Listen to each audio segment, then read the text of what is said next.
Respected Chairman of Udupi Branch of SIRC ICAI, CA Kavita Yanpai, Chairman of Mysuru Branch of SIRC ICAI, CA Kumar MG, Vice Chairman of Mysuru Branch, CA Raghuveer CS, Vice Chairman of Udupi Branch, CA Lokesh Shetty, and all the past Chairman of Udupi Branch and Mysuru Branch, dear members and students. Good evening, everyone. Today we are all here for the third day of the virtual CPE meeting on the topic accounting standards and standards on auditing. Now I request the Vice Chairman of Mysuru Branch of SIRC ICAI, Raghuveer CS, to welcome the gathering and also introduce today's speaker. Thank you, Pradeep. Dear members of Mysore branch and Udupi branch, we are here for the third day of the 4-day seminar. For last 2 days, we have discussed about auditing standards. Today and tomorrow, we will be discussing about accounting standards. So for accounting standards, we have distinguished faculty, Shri C.A. K. Gururaj Acharya, who will be dealing with this subject for today. Sir, we welcome you to the program, sir. Thank you. In fact, CA K. Gururaj Acharya doesn't need introduction either to the members of Mysore branch or as well as Udupi branch. But it is our duty to introduce the speaker, and it is also my honor to introduce the distinguished speaker of the day, Shri K. Gururaj Acharya. CA K. Gururaj Acharya hails from Temple town of Udupi and was brought up in Iron town of Bellary, and now is settled in Knowledge town of Bangalore. He is a qualified chartered accountant, and he is senior partner of Messrs. Gururaj KG Acharya and Co. Bangalore. And his area of specialization is corporate finance, corporate taxes, and company law. He is while he doing his CA, he has secured 10th rank in CA final and 21st rank in CA Inter. And in ICWA, he has got 3rd rank in CA final and 1st rank in Inter. Apart from his practice, he is also a member of Bangalore Financial Reporting Review Group, formulated under Financial Reporting Review Board of ICAI New Delhi. He was director of State Bank of Mysore, and he was a member of Karnataka State Level Audit Advisory Board. He has been a resource person on accounting standards, auditing standards, Companies Act, LLP, corporate finance, financial analysis, and corporate tax and tax audit. So with this, his vast knowledge and experience, he will be the best person for taking today's session on accounting standards. Sir, on behalf of Udupi branch and Mysore branch, I welcome you to the seminar, sir. Over to you, sir. Thank you, Raghuveer. Thanks to Mr. Kumar of Mysore, who has been instrumental in bringing me to this platform virtually. Thanks, Madam Kavita Pai, the chairman of Udupi branch, for being with us today. And also thanks to Pradeep, the youngest chairman of, I should say the youngest branch. I don't know whether, I think Udupi is not the youngest branch in that sense, but then we have the good fortune of having Pradeep as the youngest chairman of, I think, the entire Karnataka in that sense, or if not the whole of South India. In fact, when Kumar called me and asked me to talk about accounting standards, he told me to talk about 4 standards. Accounting standard 1, 2, 7, and 9. In fact, I added 2 more standards to that to make it as comprehensive as possible. I added accounting standard 10 and 16 to it. So today I'm going to talk to you on 6 standards. Tomorrow, Vikram is going to talk to you on 6 more standards. So in all, 12 standards. Although there are about 27 standards, I think the organizers have chosen to take up only 12 standards for the reason that these are the most popular ones. These are the most popular ones. So we will take up those popular standards. But then very interestingly, as we were talking yesterday, as we were finalizing this program, yes, day before yesterday, the company's accounting standard rules have got notified, which consists of about 388 pages. 388 pages of company's accounting standard rules, called as company's accounting standard rules 2021, got notified. 388 pages. But don't be alarmed. Don't worry. We don't have to read all the 388 pages as long as we know the existing standards. As long as we know the existing standards, what has happened is all these days, if you remember, companies right now, what we are following, there are various standards now. If I ask Pradeep, how many standards are there? Normally I ask how many standards are there. The answer that I get is 29, 31, 27 and all the stuff. But the answer that I actually look for when we talk about how many standards are there, I am looking into, there is companies accounting standards, there is IND AS, there is Institute of Chartered Accountants of India's accounting standards, and there is ICDS. At least in India, there are about 4 standards that a chartered accountant is supposed to learn.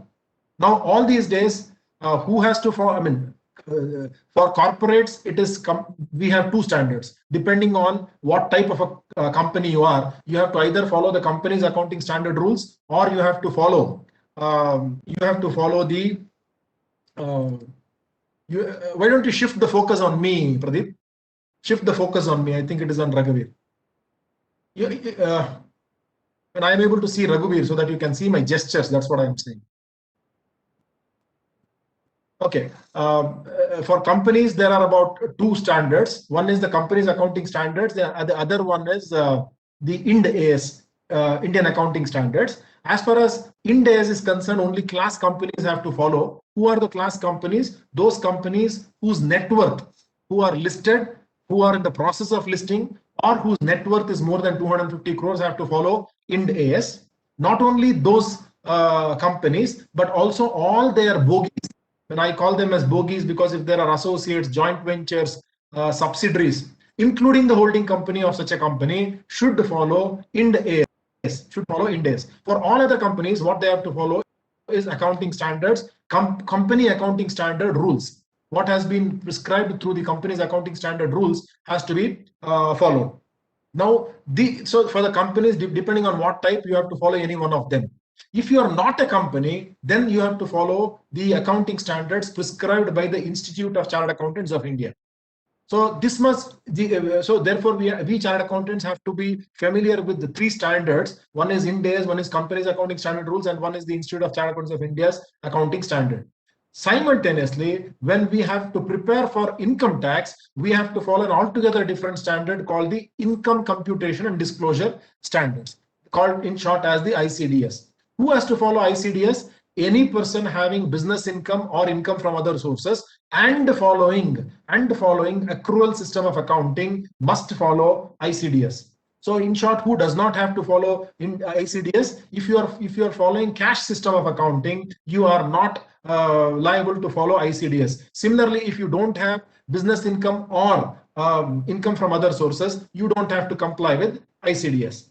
So at least a chartered accountant should know these 4 standards. In addition to this, if you are having an international clients, you should also familiarize yourself with the international accounting standards, now called as International Financial Reporting Standards. So at least 4 standards plus 1. So there are 5 standards which a chartered accountant is supposed to know. Now, yesterday what they changed is the company's accounting standard rules.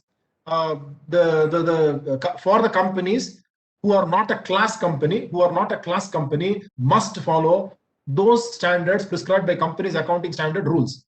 Now, if you notice, all these days we were supposed to follow the company's accounting standard rules as prescribed in 2006. Although the Companies Act was formed in 2013, the new Companies Act is formed in 2013, we used to follow the company's accounting standard rules told in 2006. And in fact, what had happened is there was one Rule 7 of the company's accounts rules which said that till such time the accounting standards are adopted in the company's accounting standard rules, as may be prescribed the institute and agreed upon by the NAFRA now, as agreed upon by NAFRA. Till such time, we will follow the company's accounting standard rules. So what happened day before yesterday was all those rules which were there in company's accounting standard rules has now been adopted inside the company's accounting rules right now. So that is why company's accounting standard rules 2006 has got replaced with company's accounting standard rules 2021. So from when it is applicable, it will be applicable for all those accounting periods commencing from 1/4/2021. 1/4/2021. That is the reason, although there are 388 pages, we don't have to read any one of them as long as we are familiar with company's accounting standard rules 2006. Yes, there are a couple of changes. Which we need to know. That is the definition of small and medium companies in company's accounting standard rules 2021 has got liberalized to fall in line with the MSMEDA Act definition, wherein earlier the turnover cutoff for a company to become called as an SMC was up to 50 crores turnover or up to 10 crores borrowing. Up to 50 crores borrowing, any one of them breaching, they used to call, they never used to qualify to be called as SMC. But now, yesterday or day before yesterday, they said that for the purpose of MSME, the cutoff of turnover is 250 crores. Not to be called as micro, small, and medium. When in fact for MSME, if you recollect, it is dependent on two criteria. Criteria number one is turnover. Criteria number two is investment in plant and machinery. Whereas for the accounting standards, somehow traditionally they are not looking into investment in plant and machinery. They are looking into borrowings. So what they have done is they have adopted the turnover ceiling of 250 crores. So if a company is having a turnover of less than 250 crores, earlier it was 50 crores. Now they said up to 250 crores, you continue to be an SMC as long as your borrowing is less than 50 crores. Earlier the borrowing was 10 crores. Now they have increased it to 50 crores. So we will see all this through the slides as and when I go forward. But today, I just wanted to tell you about this very important development. And then what we are going to talk today is, I'm sure all of us know what is accounting standard 1 to 29, minus 6 and minus 8. When two standards have been removed from the books, for the reason that accounting standard 6 has been removed, for the reason that all the aspects of depreciation has now been incorporated in accounting standard 10 itself. When in 2016, when the major changes happened in the company's accounting standard rules, accounting standard 10 was totally revamped. Today we are going to talk about the revamped accounting standard 10, when they changed the name from fixed asset to property, plant and equipment. Simultaneously, depreciation, accounting standard 6, I always keep telling, got depreciated. Accounting standard 6 got depreciated. So they removed accounting standard 6 and adopted the provisions of accounting standard 6 within accounting standard 10. So today accounting standard 10 not only deals with property, plant and equipment, it also deals with depreciation. Similarly, accounting standard 8, which was dealing with research and development, after much research and development, they removed accounting standard 8 and incorporated the provisions of R&D expenditure in accounting standard 26 dealing with intangibles.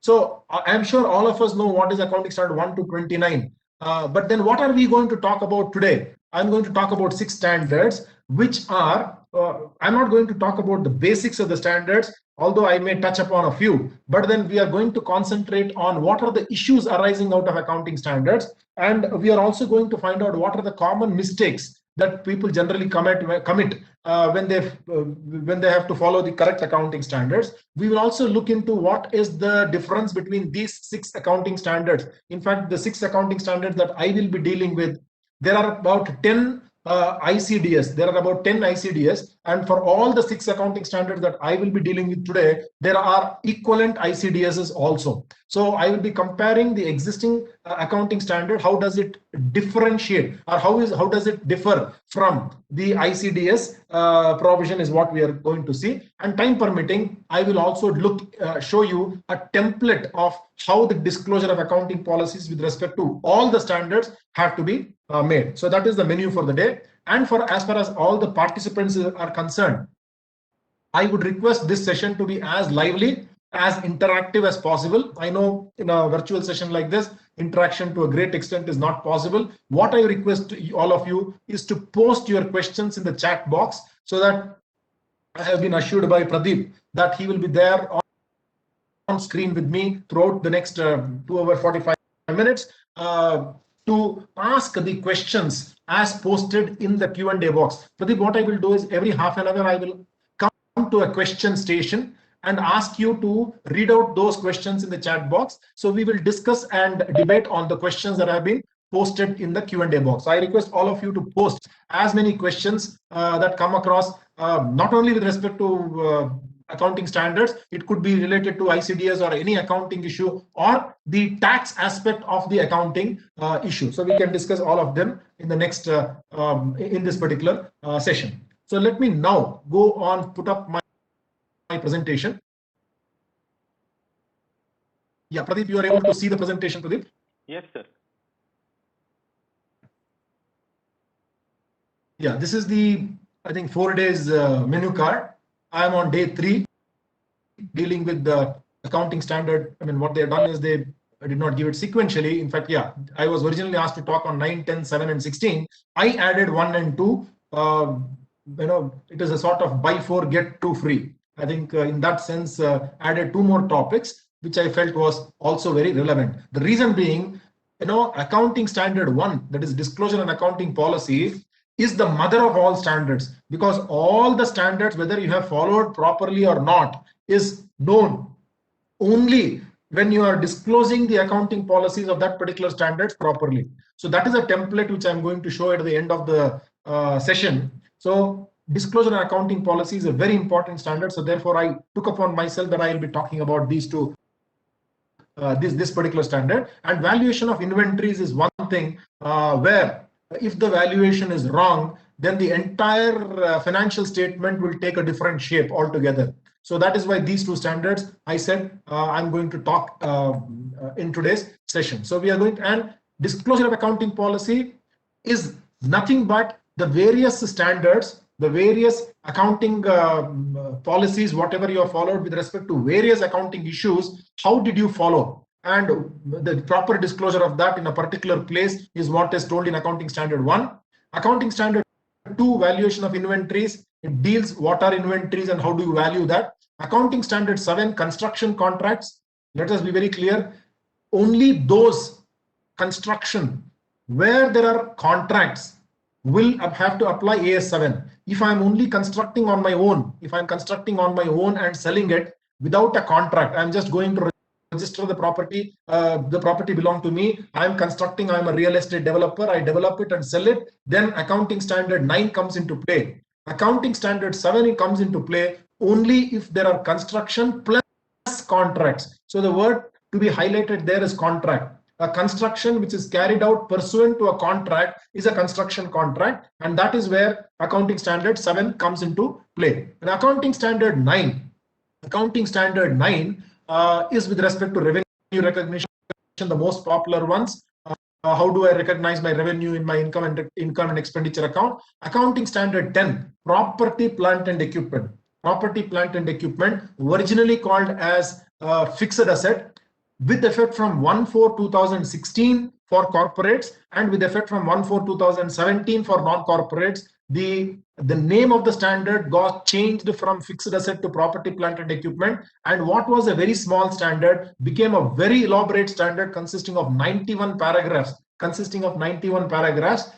now falling more or less in line with Ind AS, falling in line with IFRS. So AS 10 is more or less equal to 99% equivalent to IFRS. In fact, that is how each of the standards will now be enhanced That's what is being called by the institute as upgraded accounting standards. Each of the standards they will upgrade such that instead of having 3 standards, when we are having accounting standard rules, Ind AS and IFRS, all of them will get eventually aligned. So that is about property, plant and equipment. Accounting standard 16, as the name suggests, how do you account for cost with respect to borrowings? Whether it should be treated as an expenditure or what are those borrowing costs which can be capitalized, when it should be capitalized, when it should stop capitalization, etc. is being discussed under accounting standard 16. So let's now talk about the changes which happened on 23rd of June, that is 2 days ago. 2 days ago, there were changes in the company's accounting standard rules, which was notified. A new rule was notified on 23rd of June, wherein they say effective. So when is this particular notification of 388 pages applicable? It is effective in respect of accounting periods commencing from 1st April 2021. Now, what was the trigger for this? I already told you. Initially, it was in company's accounting standard rules, which we were following, all the 1 to 29 standards. Now they have adopted that verbatim into company's accounting standard rules 2021, barring a couple of changes. Which we will see. So 388 page, but this is not, let us say that for the financial statements which we are signing now, 2021, what we are signing, we still have to use company's accounting standard 2006. Although substantially there is no difference in the contents, but the name of the standard which I should refer to in the accounting policy is the company has complied with the accounting standards as told in company's accounting standard rules 2006. That is the name of the standard which we have to follow for financial year 2021. From next year onwards, that means the current year financials which will be audited and finalized next year, then we'll have to adopt these particular standards. In any ways, there is no change in the contents. The change is only with respect to the naming of the standard. So right now, for the financial statements which we are signing, I would say the financial statements have been prepared using the generally accepted accounting principles, and generally accepted accounting principles comprises mandatory accounting standards as specified under section 133 of the Companies Act, read with rule 7 of the company's accounting standard rules, company's accounts rules 2014. This rule 7 is what said till such time a new standard is incorporated within the rules, follow 2006 rules. So that is what we were saying, read with rule number 7. Now with the introduction of this, rule number 7 automatically goes away. Next year onwards, I will have to say GAAP comprises mandatory accounting standards as specified under 133 of the Companies Act, read with company's accounting standard rules 2021. Now, are there any other changes? As I already told you, the definition of small and medium company has got changed. Now, what happens if you are a small and medium company? Lot of relaxation with respect to compliance with respect to certain standards. Now, let us understand, before we get to know what are the relaxations, we will see what is an SMC. An SMC is a company whose equity or debt securities are not listed or are not in listing process on any stock exchange, whether in India or outside India, which is not a bank, financial institution or an insurance company, whose turnover excluding other income is less than 250 crores, is less than, for 2021 it should be read as 50 crores, but for next year onward, that is the current year which we are going to sign next year, it will be 250 crores in the immediately preceding accounting year. Now, next point number 4 is whose borrowings, including public deposit, is less than 10 crores for the financial year 2021, and from 21-22 onwards, it will be enhanced to 50 crores at any time during the immediately preceding accounting period. Please understand, turnover means turnover for the whole year. Borrowing means not the balance sheet date borrowing, but the borrowing with respect to at any given point of time in the accounting year, and which is not a holding or a subsidiary company of a company which is not a SMC. So if it happens to be a holding or a subsidiary company of a company which is a large company, although you may be small, you may not fit into any of these definitions, you also become automatically large, required to comply all the accounting standards. So on the one hand, we have an SMC, and on the other hand, we have large companies. Large companies have to comply with all accounting standards, whereas SMCs have been given certain relaxations. Now, if you have decided to, once you are an SMC, you have an option either to follow all accounting standards or to take the advantage of the relaxations. If you decide to take the relaxation,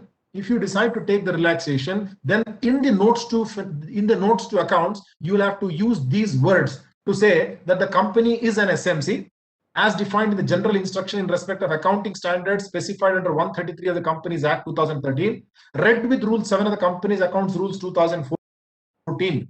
This particular thing, again, yellow on yellow I have put for the reason that from next year this will go, because Rule 7 need not be taken into account. Accordingly, the company has complied with the accounting standards as applicable to an SMC.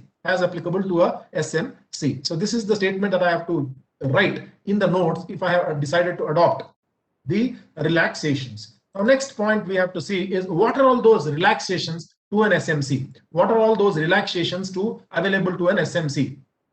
Now, relaxations, again, where will you find this? Very interestingly, where is it told that SMCs are given relaxations? If you look into the 388 page, the first chapter deals with what is an SMC, and they give certain instructions. They don't talk about this. The respective standards inside go on to say that, if, for example, if you take up accounting standard 3, this is the book on accounting standard which I have. If you open up the book on accounting standard 3, if you are sitting in your office, you can see that the moment accounting standard 3 is told, the first paragraph says this accounting standard is not mandatory for SMC as defined in the notification. Such companies are, however, encouraged to comply with the standard.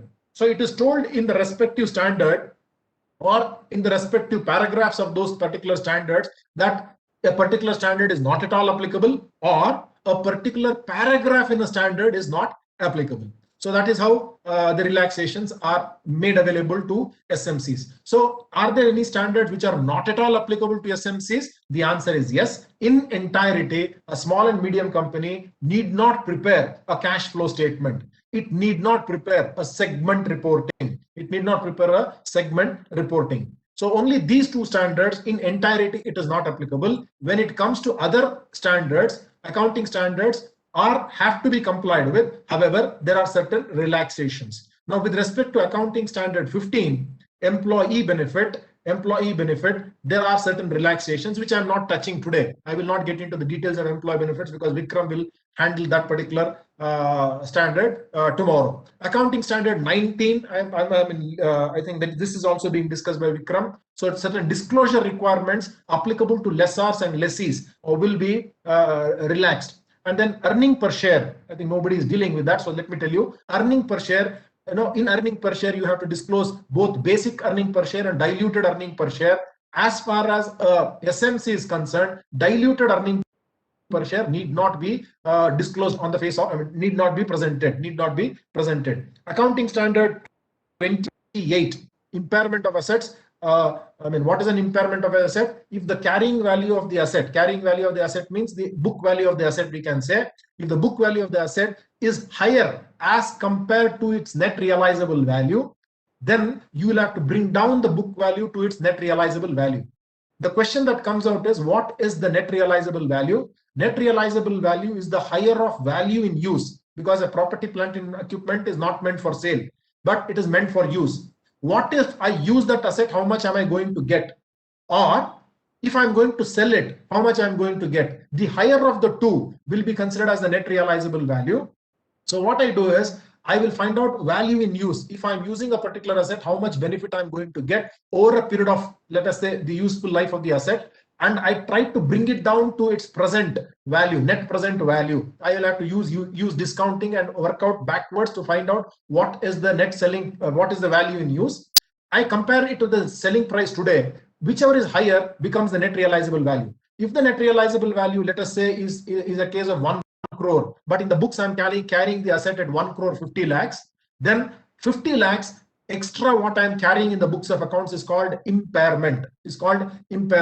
And I have to immediately write off. What is the difference between an impairment is also depreciation, but impairment is accelerated depreciation. Whereas depreciation is a systematic write-off.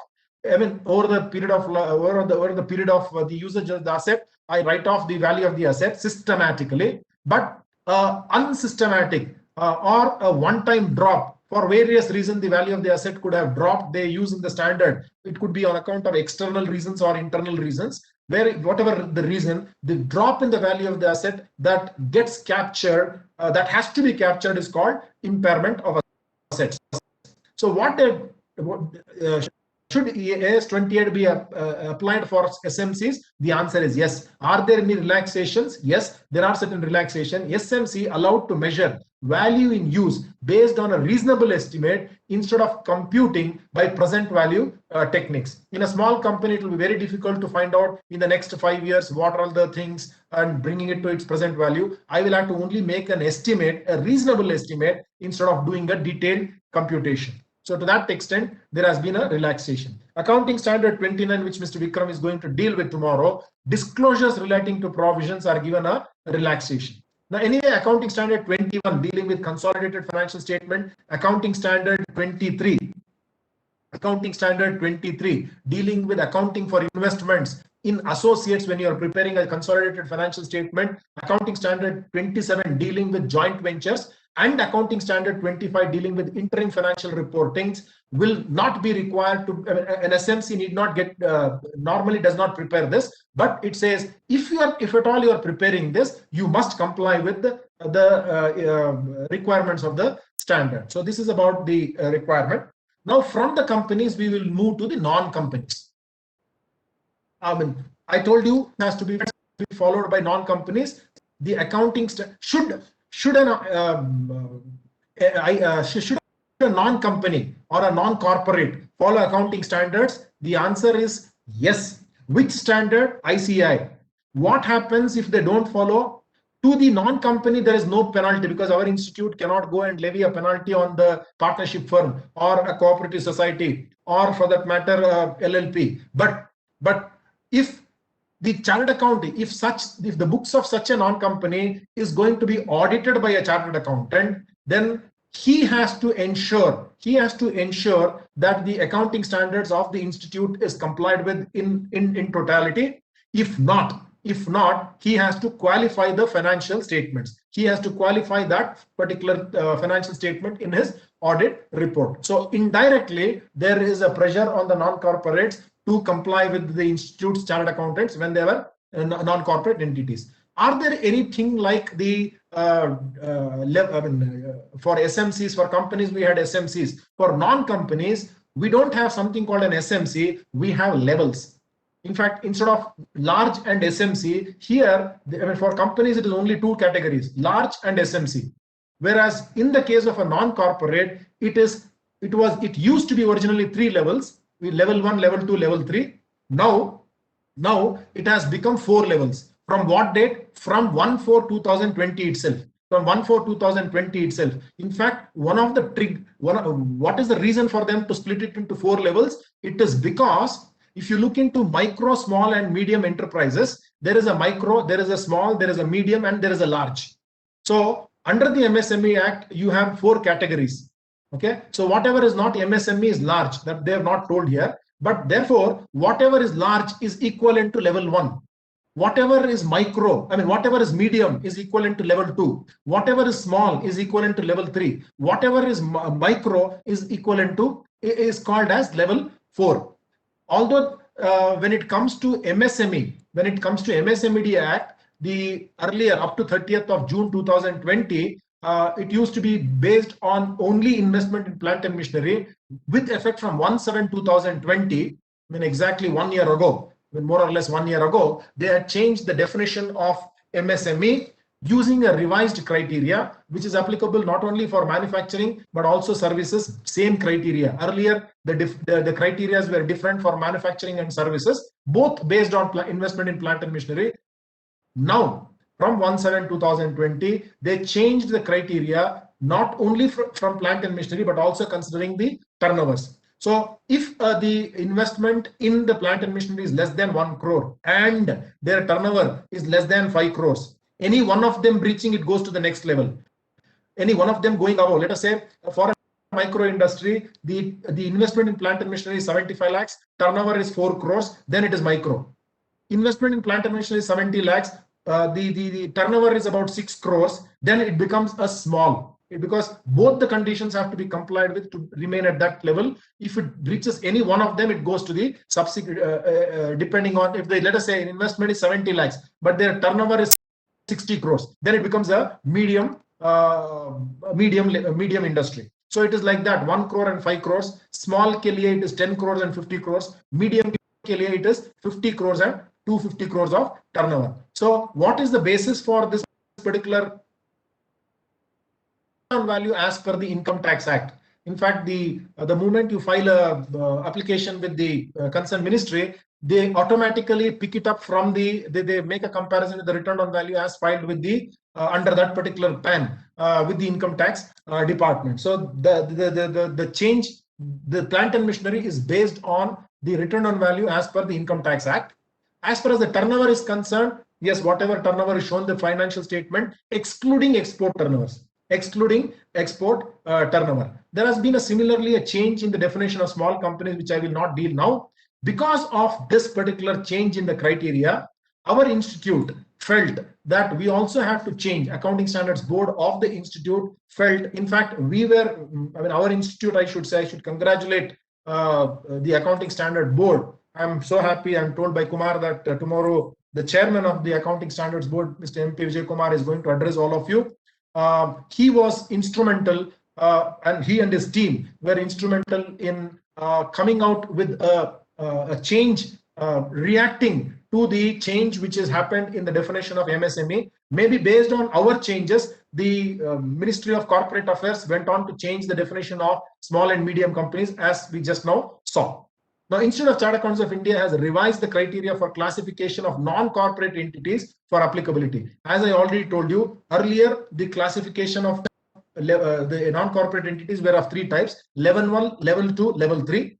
Now they have introduced a concept of level 4 to fall in line with the micro, small, medium, large industry.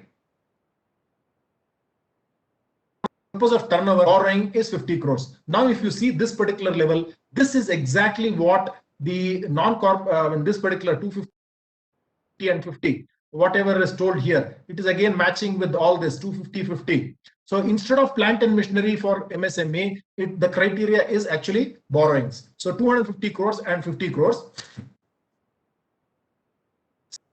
An entity, the moment, even if the turnover is less, borrowing is less, but it happens to be a listed non-corporate entity, a banking financial institution, insurance company, a holding and subsidiary entity are covered under level 1, then although that particular entity's turnover and borrowing may be less, then such an entity will be considered as level 1. Now, please understand that this revised criteria is applicable for the last financial year itself.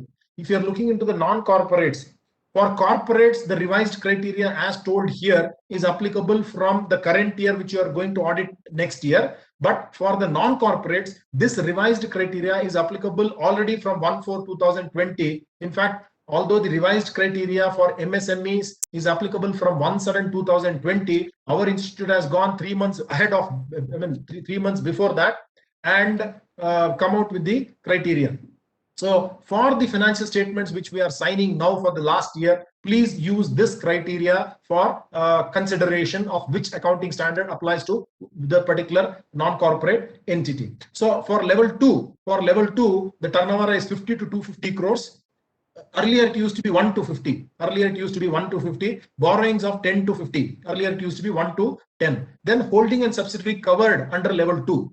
Similarly, for level 3, it is turnover of 10 to 50 crores, borrowings of 2 to 10 crores. Other criteria is holding and subsidiary covered under 1 to 3. So level 4 is up to 10 crores, borrowings are up to 2 crores. Now all figures are in crores, falling in any one or more criteria. As again, we have to see if the turnover, let us say in the case of a level 4, I would say that the turnover is 8 crores, but their borrowing is 3 crores. The borrowing is 3 crores means any one of them breaching, they go to the higher level. So turnover is 8 crores, but borrowing is 3 crores. So therefore it becomes a level 3 enterprises. Then engaged in commercial engaged in commercial, industrial, or business activity. So is it applicable to every entity? Is it applicable to a cooperative bank, cooperative society? The answer is yes, as long as they are carrying out any commercial, industrial, or business activity. Is it applicable to a trust which is not having any commercial activity? Then the answer is no. It is only taking donations and doing charities. Then it will not be applicable. If any of their aspect has a commercial element in it, industrial element, or a business activity, then accounting standards have to be complied with by such an entity, failing which the entity will not be punished, but the chartered accountant will have to qualify. If he does not do that, he will be punished. In fact, for turnover in the year, for borrowings at any time during the immediate preceding accounting year. Now, figures in the bracket, as we see here, is all the earlier criteria. Not applicable to non-corporates required to follow Ind AS. If a non-corporate, by virtue of it being a subsidiary or associate or a holding company of a company which has to prepare Ind AS, then such a non-corporate entity must also prepare it under Ind AS, and this criteria does not apply. So small and medium companies other than level 1. In fact, companies other than level 1 are small and medium companies. Revised criteria with effect from 1/4/2021. Otherwise, the old criteria only continues for the last year. So what are the exceptions available to level, I should say, the non-corporate entities? Although if you look into the notification given by the institute, it is very, it runs into several pages. I have tried to make it as simple as possible for level 2, 3. In fact, level 1 entities are required to comply in full with all the accounting standards, no relaxations. All 27 accounting standards have to be complied with by level 1 entities. For level 2, 3 entities, full exemptions have been given for AS3 cash flow statement, AS17 segment reporting, AS20 earning per share. Naturally, for a non-corporate, there will be no per share business, so therefore 20 is removed. 21, 23, 25, 27, like what we saw, that is CFS or accounting for investment in CFS, joint ventures, and interim financial statements. They are not applicable for level 2, 3, 4 entities. For level 3 and 4, full exemption is available for related party transactions AS18 and discontinuing operation AS24. Similarly for level 4. So only for level 4, amalgamations and impairments need not be complied with. Partial exemption available for AS15. I would request Vikram to deal what that partial exemption is. And AS22, very interestingly, which nobody is dealing. Vikram is dealing tomorrow. AS22 dealing with accounting for taxes on income, popularly called as deferred taxes, when it comes to level 4 entity. Now, what is a level 4 entity? You look into it. Maybe our own offices, most of our own offices or most of our clients may fall into level 4, where their turnover is less than 10 crores and their borrowing is less than 2 crores. In that context, they don't have to prepare a provision for deferred taxes. As long as they're preparing provision for current taxes, it should be sufficient. So accounting standard 22 apply only for current tax provision when it comes to level 4. But for level 3 and above, it has to be followed in totality.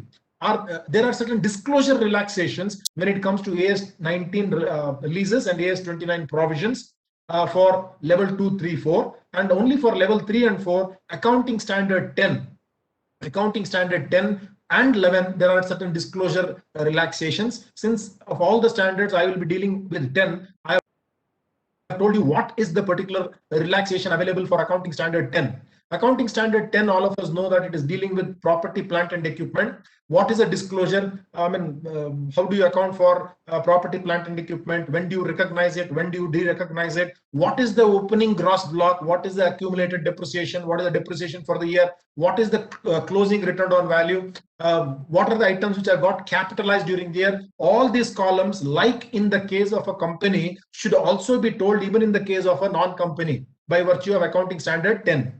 But the only relaxation available to a non-corporate entity, even if it were to be a level 4, is you have to give all those gross block, accumulated depreciation, and net block. If you don't give, if the entity does not give, the auditor must qualify, saying that these particular components, most of the non-corporates that I have seen, they would go by preparation of the property, plant, and equipment using the income tax rates. and income tax rules. Income tax rates and rules go with the concept of block of asset, less depreciation, net block, and it goes by section 32 read with appendix 1 and all those stuff. So that is about income tax. We follow income tax principles even in accounting. But if you don't give gross block, the accumulated depreciation and the net block as otherwise given in the case of a company, in the case of a non-company, then such an entity needs to be such an entity's audit report needs to be qualified. But what are the exceptions available to them? They said encouraged disclosures. Accounting standard 10, there is something called an encouraged mandatory disclosure and an encouraged disclosure. The encouraged disclosures that need not be given by a level 3 and 4 enterprise. What are that? Encouraged disclosure regarding carrying amount of temporary idle property, plant and equipment, gross carrying amount of any fully depreciated property, plant and equipment that is still in use, carrying amount of PPE retired from active use and not classified as held for sale. So only these are the relaxations available for a non-corporate entity. For a level 4, there are other disclosure relaxations with respect to accounting standard 13 investments and accounting standard 26 on intangibles. So what are the other points to be noted before we go to the specific accounting standards? Additional requirement. Situation 1, I will give you 2 situations. The similar thing is applicable even for corporates. In a particular year, it is exempt, or it is, let us say, it is in level 1, and in the year 2 or subsequent year, it gets exempt, gets covered. The standard was not applicable, and now by virtue of its next level, it goes to the higher level. So that means level 1 becoming level 2 or level 2 becoming level 3. Then what has to be done is comment. In the subsequent year, corresponding previous year figure need not be revised. Now, if at all you are giving the corresponding previous year figure, it can go ahead with the last year itself. You don't have to really comply with because last year it was under level 1 and you had not prepared, let us say, deferred taxes. So you don't have, and this year you are coming under level 2, you have to calculate deferred taxes. So for last year also, you don't have to calculate deferred taxes. It can be without that. So disclose in the notes of the subsequent year about that particular fact. A situation 2, where the higher level comes to a lower level. That means a level 1 becomes level 2, or level 2 becoming level 3, or level 3 becoming level 4. Shift to a lower level, then continue at the higher level until the entity ceases to be covered in the higher level for 2 consecutive years. That means level 1 becoming level 2. Although for level 2 there are certain exemptions and relaxations available, you cannot take those exemptions and relaxations until the next 2 years when you cease to when you don't go back to level 1. That means if an entity has come down from level 1 to level 2, there is a possibility that next year you go back to level 1. So therefore, till 2 years time, you don't go to change your you don't go to what should I say, take the relaxations or exemptions otherwise available to that particular entity. Now, what are the disclosures required if you are a particular level 2, level 3? Disclose in notes to financial statement. Just like for non-corporates, we said it is an MS, SME, SMC, etc. Here you have to say an MSME which avails the exemptions or relaxations given to it shall disclose the fact that it is an MSME, the level of MSME, and that it has complied with the accounting standard insofar as they are applicable to the entities falling in level 2 or level 3 or level 4 as the case may be. Availing exemption is an option. Disclose in financial statement the accounting standard in respect of which it has availed exemption. So you may choose to follow certain things and not follow certain things, but you'll have to say that you can follow all of them. Even if you are level 4, you can follow all accounting standards. Then there is no problem. But if you are level 4, certain standards I am following, certain standards I am not following, then I have to say which standards I have followed, which standards I have not followed, although those standards were not applicable to me. Availing partial exemption in an accounting standard is also an option as long as it is not misleading. That means if a particular accounting standards, you don't have to, like for example, we talked about accounting standards 10. This particular encouraged disclosure, there are about 4 relaxations. I can take 2 particular relaxation and 2 I can disclose. So that means a particular paragraph of a particular standard I can choose to adopt and choose to ignore, because anyway the entire particular paragraph, entire 4 items I need not have given. Now I'm giving 2. That means I'm doing more than what is required. So general instruction, I think we have already seen this. The company is an SMC. Okay. What are the legal requirement if a company does not follow accounting standards? If it happens to be a company, the legal requirement is the financial statements shall give a true, section 129 subsection 1 reads as follows: the financial statement shall give a true and fair view of the state of affairs of the company, comply with the accounting standards notified under section 133, and shall be in the form or forms as may be provided for different class of companies in schedule 3. So all the 3, it should be true and fair, following accounting standards, prepared in schedule 3 format. True and fair, we know. Accounting standards, yes, if you don't follow accounting standards, or it is not true and fair, or if it is not in the format as per schedule 3, you are not complying with 129(1), because of which the company, if the company contravenes, what are the penalties? The managing director, whole-time director in charge of finance, bar CFO, or any other person charged by the board with the duty of complying with the requirements of 129, and in the absence of any officers mentioned above, all directors shall be punishable with an imprisonment for a term up to 1 year, or with fine of rupees 50,000 to 5 lakh, or with both. So that is the complication. So before that, accounting standards we have understood. I'll have to tell you a point here. Schedule 3 has got revised on 24th of March 2021. The Ministry of Corporate Affairs came out with 4 notifications, changing the board report format, changing the audit report format, changing the rules with respect to accounts, where they said every accounts which are maintained in electronic form should have a system of recording the audit trail for any changes that happen in the accounting system. An audit trail for any changes that happen. And the 4th important change which happened was with respect to the format of the balance sheet and profit and loss account. In fact, for a division 1, division 2, division 3, all the 3 divisions have got changed. In fact, it is about 45 pages change for schedule 3 alone, out of which 11 pages are for schedule 3 division 1. So there are about 10 changes and 25 additional disclosure requirements coming in schedule 3. Now I'm not going to talk about that.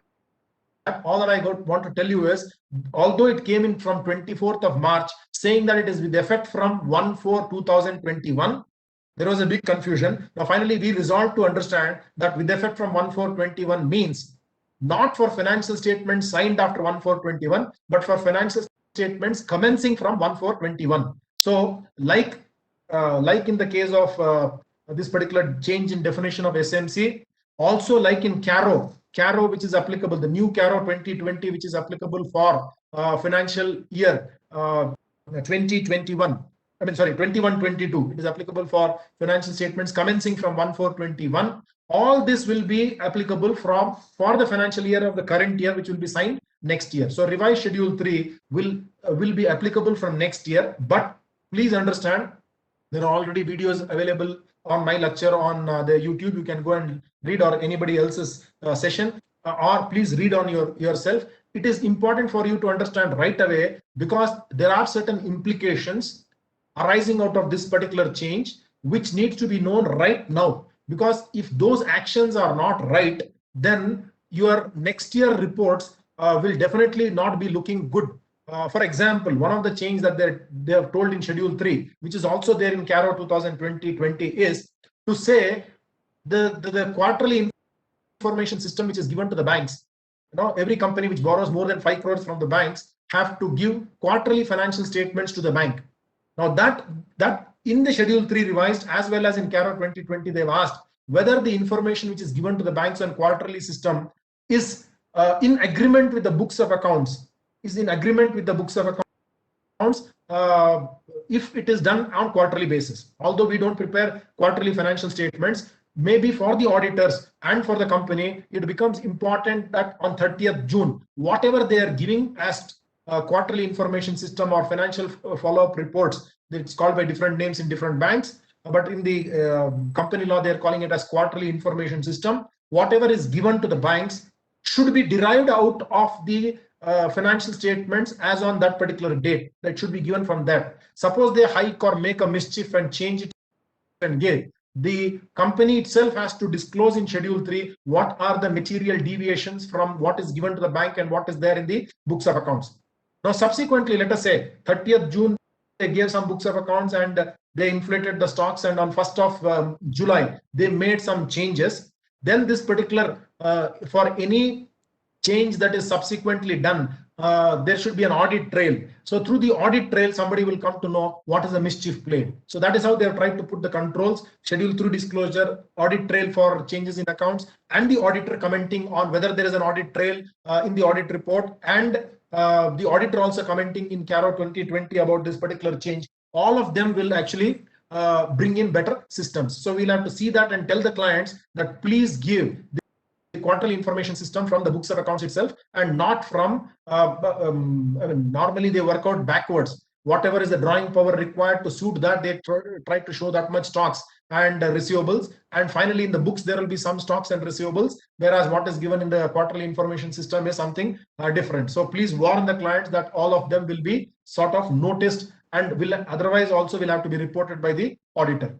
Now, as far as the auditor is concerned, auditor to report whether in his opinion the financial statements comply with the accounting standards. Now, are there any penal provisions for the auditor? Very interestingly, section 147, which deals with the penal provisions for not complying with the certain provisions of the chapter on audits, does not have. In fact, there was the penal provisions for 143, which got dropped in Companies Amendment Act 2020, except in the case of a fraud or a fraudulent case. Gross negligence or minor default will not be leading to a penalty as far as the auditor is concerned from the Ministry of Corporate Affairs. But if such a mistake is noticed by the institute, the regulator informs the institute, or otherwise also the institute comes to know, the institute can take up the matter to see if there are any gross negligence, and it could lead to disciplinary proceedings. Now, let me talk to what happens in the case of a non-compliance. In the case of a non-compliance of particular accounting standard, what happens is the auditors, our institute has a mechanism to find out through, in fact, I am very active in this particular financial reporting review board, where the balance sheets will come to us for review to find out if there are any technical non-compliances. Any of the standards on auditing or accounting standard has not been followed, is what comes to a group of 4 chartered accountants. It first of all goes to a particular chartered accountant who's called the technical reviewer. He reviews it and gives his findings detailedly, and that finding is we 4 chartered accountants will sit in judgment to find out whatever mistakes he has told with respect to non-compliance, whether he is correct or he is incorrect. So if he is correct, then we will pass on that correct or incorrect aspect to the institute under the financial reporting review board, which takes a final call. And if the mistake is of a technical nature, they will only send an advisory to the auditor. But if it is of a serious nature, the matter will be referred to the disciplinary committee of the institute, for which separate proceedings will happen. The institute also, based on the FRRB, will also inform the regulators for suitable actions to be taken for non-compliance with as far as the companies are concerned. In fact, I would want all of you to go through this frequent non-compliances as observed by the FRRB. They come out with the what should I say, the books every time, technical guides, saying that what are the non-compliances found out, which particular standard has not been followed in a major way, and within each standard, which particular paragraph has not been complied with. Soft copies are available in the institute's website. You can go and download it for free. Now, if there are any non-compliances, what is to be done? An unqualified opinion referring to the following comments. In our opinion, the balance sheet, the profit and loss account, the cash flow statement dealt with by this report comply with the accounting standards referred to in section 133 is what is told. But if you look into the financial statement, there are a lot of non-compliances with accounting standards. So from the annual report of the company, there were many non-compliances of accounting standard, but still the auditor has given a clean report. So such type of non-compliances is what will be pointed out by FRRB, and the auditor will be taken to task. Similarly, The other thing is, although the auditors have qualified their report with respect to non-compliance of certain accounting standards, they have omitted to report the qualification of the possible effect, either individually or in aggregate. I just cannot say that the inventories accounting standard 2 has not been followed. I cannot just say. I will have to go to the extent of saying the valuation with respect to inventories have not been done as per accounting standard 2. If it were to be properly complied with, then the inventory value would have come down by 3 crores with a corresponding reduction in the net profit of the company. So I will have to quantify the effect of the non-compliance. I cannot just say this is not complied with, or at least I should say the quantification is not possible. So with regard to SA 700, it is viewed that while expressing opinions other than unqualified, the auditor should report the reasons for such opinion and should also report the quantitative impact of such non-compliance on the financial statements of each individually as well as their aggregate. Where it is not practical to quantify the same, auditor must quantify the same based on estimates provided by the management. Now, that gets me to the end of the first part of my discussion. But very interestingly, Anant Narayan Pai has from Udupi has already sent me certain queries, and I can also ask you to post your issues so far before I get into the specific compliances or non-compliances with respect to accounting standards. Now, he had certain very interesting questions up to whatever I have dealt with. So the first question that Mr. Anant Narayan Pai has asked is for determining the status of SMC for earlier periods, whether the new limits to be applied or old limits.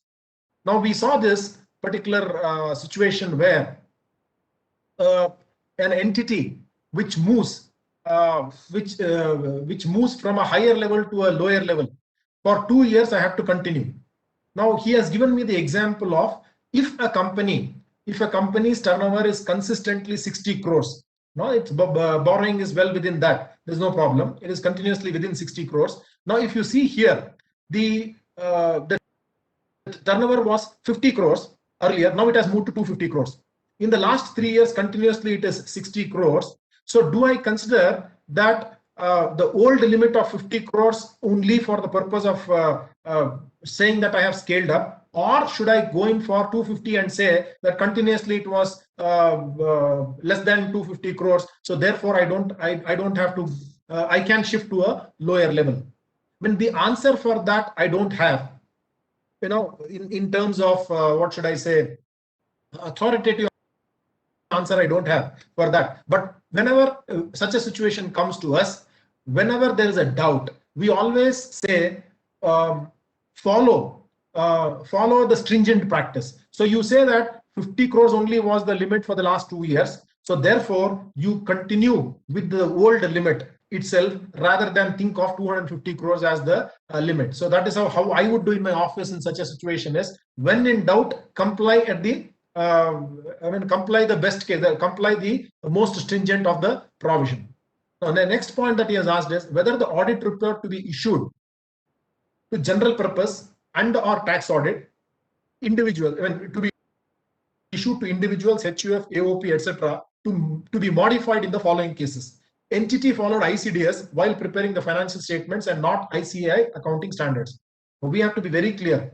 ICDS is only for the purpose of income computation and disclosure for income tax purposes. It is not for the purpose of accounting. The accounting standards of the institute has to be complied with for non-corporates. So if an entity has complied with all the ICDS and not the ICAI accounting standards, I am afraid the auditor has to qualify that particular audit report. Point number 2.2, entity follows in ICAI accounting standards with some exceptions, like provision for tax not made, property, plant and equipment disclosed only at the net block, what we discussed. So provision for tax not made, or property, plant and equipment, he has followed accounting standards, but some of them has not been followed. So those some which has not been followed requires a qualification in the auditor's report, even for the non-corporates which are complying all but few. For those few which he has not complied, he has to qualify. Next, the most important point to be noted is an LLP follows MCA accounting standard instead of ICAI accounting standards. Now, what are the differences between, let us try to understand, what are the differences between accounting standard rules 2006 or 2021 and Institute of Chartered Accountants of India's accounting standard? By substance, not much. The name of the standard is different. I mean, let me put it like that. The name of the standard is different. A non-corporate, an LLP may be a body corporate for the purpose of LLP, but it is not controlled by the Companies Act or the Companies Accounting Standard Rules 2021. For the purpose of an LLP, a cooperative society, although it could be registered, it will not be a company coming under the Companies Act. What does not come under Companies Act should follow ICAI accounting standards. Although LLP, for the limited purpose of what should I say, regulation, is regulated by the MCA, the LLP also has to follow ICAI accounting standards only. Whether the auditor must give a qualified opinion. Now, yes, he has to qualify, but with respect to quantification, it should not make a big difference, because AS2 or AS2 or AS2 under MCA and AS2 under ICAI will actually give the same result. So he may decide to qualify. Instead of that, I would suggest that such non-corporate should actually use the framework. We have used the accounting standard framework as told by the Institute of Chartered Accountants of India. The question of qualification does not arise. Otherwise, I'm afraid he has to qualify. Are there any penal consequences? Yes, there are penal consequences. The institute will not levy a penalty. It will only, as we already saw for Companies Act, the penalty for non-compliance of 143 is now removed. It's all shifted to the institute only. But our institute, instead of penalty, there could be various other non-cash penalties being levied, like for example a reprimand or a strike off of your membership for a few days, few months, few years, or forever. So LLP Act does not prescribe any accounting standard. Yes, LLP Act does not prescribe any accounting standard. ICAI does not have any statutory backing. Yes, ICAI accounting standard does not have any statutory backing. So an LLP, our institute cannot go against the LLP, but our institute will go against the auditor who is certifying or doing the attest function for the LLP. Then I believe MCA is also sufficient compliance. I don't agree with your belief. An LLP, which is a subsidiary of a company, may be following MCA accounting standards or Ind AS. What about LLP then? The point is, if an LLP happens to be a subsidiary of a company which has to follow Ind AS, then the LLP should necessarily, for its standalone financial statements, also prepare Ind AS framework accounting standard. Any change in views if LLP is an associate of such a company? So not only a subsidiary, associate, joint venture, investment company, or a holding company of a company which is required to do Ind AS must also prepare under Ind AS. So even if an LLP is an associate of a company which is required to do Ind AS, then such an LLP must also prepare under Ind AS only. What is the reason? The reason is all the associates, joint venture, holding subsidiaries should prepare a consolidated financial statement which should be under Ind AS. So if one company is preparing under Ind AS and the other subsidiary is preparing under normal accounting standards, it becomes very difficult to put them on one rail. When I always say the company which is required to prepare under Ind AS is the engine of the company. All other associates, subsidiaries, joint ventures are the bogies of the company. So if the engine happens to be in a broad gauge, these companies cannot be under meter gauge when it has to go as a one bogie in the consolidated financial statement. So point number 4, a cooperative society follows hybrid system, which is in accordance with the statute applicable to it. So it looks like a cooperative society can follow a hybrid system. Although for income tax, it is not a good thing to happen. The moment the income tax department comes to know that you are following a hybrid system, then they may reject the books of accounts itself. So please be aware that although cooperative society asks you to follow hybrid system, I would suggest not to follow hybrid system.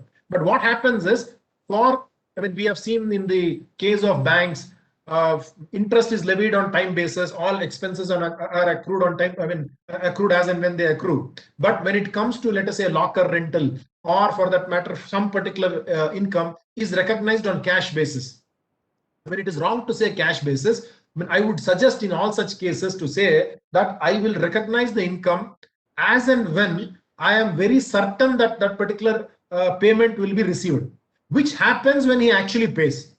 So, I mean, revenue recognition says you can postpone the revenue recognition till such time the amount is received, till such time you are virtually certain of receiving that particular amount. So for locker rentals and all, although we follow cash system, what we want to say there is, if he does not pay, then I cannot get it. So therefore, I will account it as and when he pays. So what exactly is happening is you are following accrual system, but you are deferring the recognition of revenue till such time the amount is sure to come back to your kitty. So that is the answer for question number 4. Then there is some other guy who had sent me a query this morning. I thought this will be very relevant. Cooperative bank has accepted 500 crores deposits, has advanced 320 crores with interest. 320 crores with interest and other income of 64 crores. So this is the situation. Clarify whether accounting standards applicable to cooperative banks. Yes, the answer is yes. Which accounting standard? Not the MCA accounting standards, but accounting standards of the Institute of Chartered Accountants of India, not applicable directly to the bank, but through the auditor auditing the bank, ICAI accounting standards will be applicable. If yes, under which level enterprise they fall under for applicability of AS 1 or 2. That means you wanted to find out whether it is level 1 or level 2. The answer is deposits, means he has collected deposits of more than 500 crores. Now, if you go back to this particular levels, you will see that, I mean, for a non-corporate entity, deposits, that means borrowings, including public deposits, more than 50 crores. In fact, he has not 500 crores. Although his income is, for his purpose, let us understand, for a cooperative bank, his income means turnover means interest income. His interest income and other income is 64 crores. 64 crores, which is less than 250 crores, So he could come under level 2. That is why his question was, do I come under level 2 because my income is 50 to 250? But my answer is, because his borrowing is more 500, I mean, deposits are 500 crores. Any one of them breaching, he goes to that particular level. So his deposits are more than 50 crores, which is 500 crores. He will not be level 2. Although by virtue of income, he will be level 2. By virtue of borrowing, he will be level 1. Any one of them breaching, he goes to the highest level. So therefore, in this particular example, it becomes a level 1 entity required to comply with all accounting standards. So that gets me to the end of one, should I say, chapter. Pradeep, if there are any questions, you can ask those questions. We have few questions, sir. There is a question from Shweta HB. So level 4 non-corporate entity need not calculate deferred tax at all. There is a question. Yes, the answer is right. Shweta is right. Level 4 need not calculate deferred taxes. However, if it wants to calculate, it can calculate. I would put it that way. As I told you, it is an option given to you for not following. It's not mandated on you. So deferred taxes need not be calculated for level 4 entities only. Provision for current taxes a must. Yeah, there is one more question from Anand Pai, sir. If the firm is associate of Ind AS compliant company, then can the firm prepare Ind AS financial statement for the limited purpose consolidation? For other purpose, it follows ICAI. Is it okay? It is not okay. If the firm happens to be associate, I mean, firm or a LLP happens to be an associate of associate subsidiary joint venture holding company of a company which is required to prepare under Ind AS, even the standalone must also be standalone, which you are auditing and which you are giving to all other regulators, must also be under Ind AS only. Okay, just a minute, sir. In fact, let me put it. This is actually this particular thing is given to you as a benefit. Benefit means with this particular partnership firm, it is okay for you to follow Ind AS. So I will follow one Ind AS. By books of accounts, I will prepare under Ind AS. Anyway, I am required to prepare under Ind AS for the purpose of consolidation. Now, why will I again prepare under regular accounting standards? It becomes actually a additional job. So therefore, it is a benefit given to you. So please avail of that particular benefit is what I would say. One more question from M.Y. Ramesh Gowda.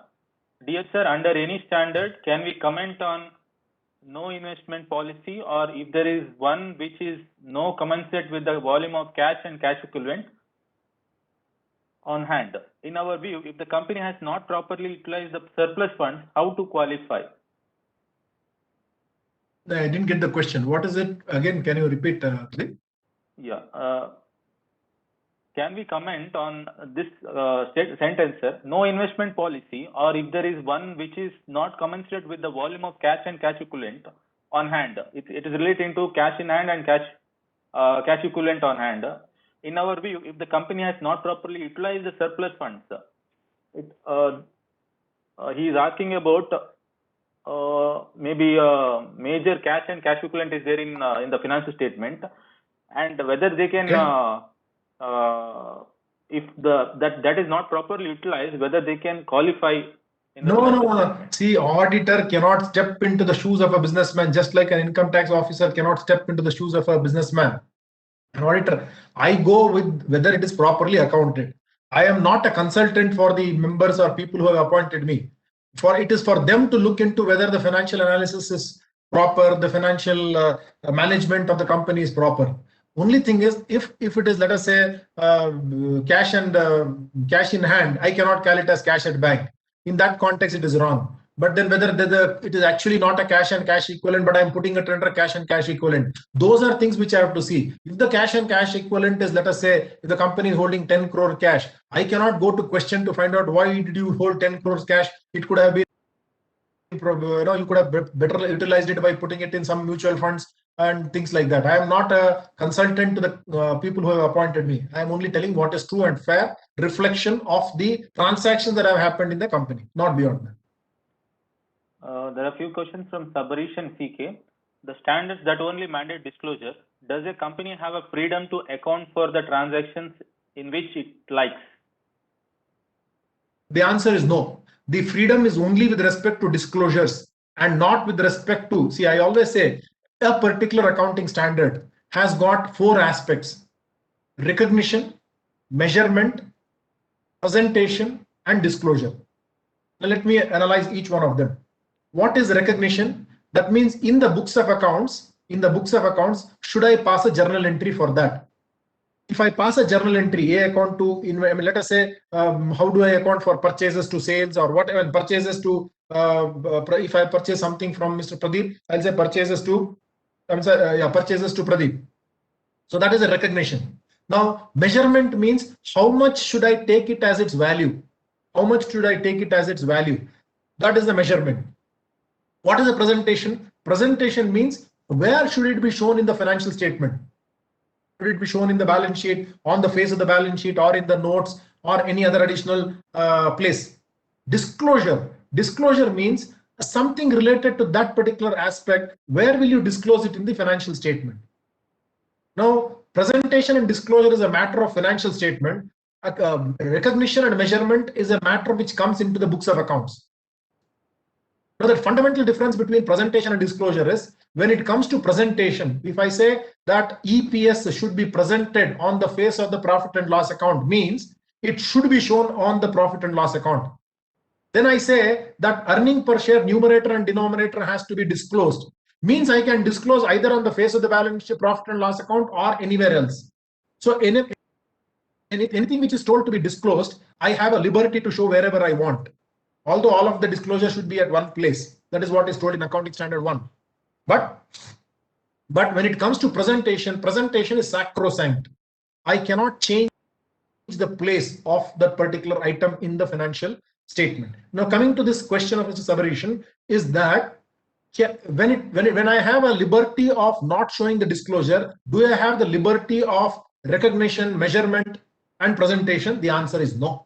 The relaxation is only with respect to disclosure and not with respect to the other 3 aspects. Does professional technical services fall under business, commercial, or industrial activity? The answer is yes. Would compliances with applicable accounting standards automatically ensure true and fair view under Section 129, subsection 1? Yeah, I think that's a very, very good question. Requires a lot of, I mean, we in the institute, when I was part of the expert advisory committee, we had to say that whether compliance with accounting standard automatically means that you are following true and fair view. The answer is no. Apart from accounting standards, there are so many other things which needs to be properly complied with. So you'll have to look into all those things. So true and fair is I would say a bigger umbrella as compared to accounting standards. Not following accounting standards could lead to the true and fair view being impaired. But following all accounting standard does not mean that you have followed all true and fair view. So true and fair view is like a bigger umbrella within which accounting standard, schedule 3 and others will come. So that is how we put it. In fact, I mean, that is a discussion which we had in the expert advisory committee that, I mean, one of the very senior persons who's a ultra specialist in accounting standard, he went on to say, Dr. Avinash Chandar, Dr. Avinash Chandar, he happened to be in fact, the author of the accounting standards. He went on to say that there could be a situation if there is a conflict between true and fair and accounting standards. I mean, if at all, when we asked him a question, where could such a situation arise? His answer was, you have to go with the true and fair and ditch the accounting standards. But very rare situation. I mean, I don't want to talk about that, but compliance with accounting standard does not automatically mean that you have complied with the true and fair. Yeah. In the absence of in the absence of a CFO or qualified personnel responsible for compliance with Section 129, subsection 1, can a company designate a specific director as an officer in default? Yeah, managing director, whole-time director in charge of finance, CFO, or any other person charged by the board with the duty of compliance. So that is possible. Okay, one question from Narayan Murthy Vaidyanathan. An auditor is aware of the pending legal cases against the company. Despite the auditor seeking data on pending legal cases, no information was provided to the auditor by the company. Is the auditor required to qualify his report about the non-availability of such information? Absolutely. He has to qualify. He has to qualify. The only thing is how much. Quantification will be an issue. He has to say that in the absence of the information provided, I think I have told this, in the absence of information provided by the company, we are unable to. Where it is not practical to quantify the same, auditor must quantify the same based on the estimates provided by the management. Now here the management is also not giving him the quantification. Then you have to say that it is not possible to quantify in the absence of available information. The question continues like this also. Although as per the AS1, the company has a policy to disclose contingent liability, no such liability has been ascertained or reported. What stand should the auditor take in such situations? No, the company, see, when it comes to disclosure of accounting policy, I will say it is my policy. I mean, it is not a, in fact, there need not be a accounting policy for disclosure of contingent policy, because disclosure of accounting policy is coming out of accounting standard 9. It is a mandate. Now, whether or not to disclose accounting contingent liability is, if at all you have a contingent liability, you will disclose. Otherwise, you don't. Should a holding company consolidate Section 8 company?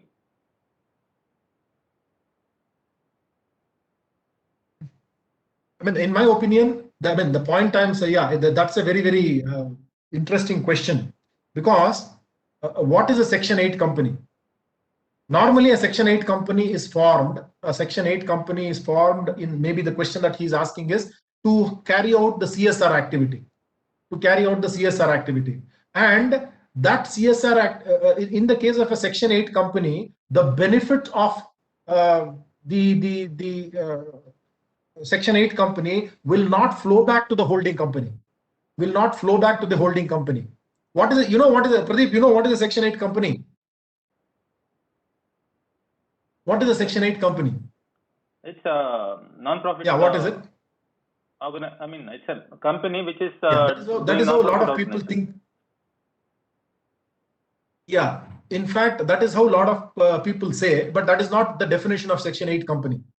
If you open up Section 8 company, it says a company which cannot declare dividends to its shareholders. A Section 8 company can very well make profits. But such profits should not be given back to the shareholders. It should be plowed back for the objective for what it is formed. So that is a Section 8 company.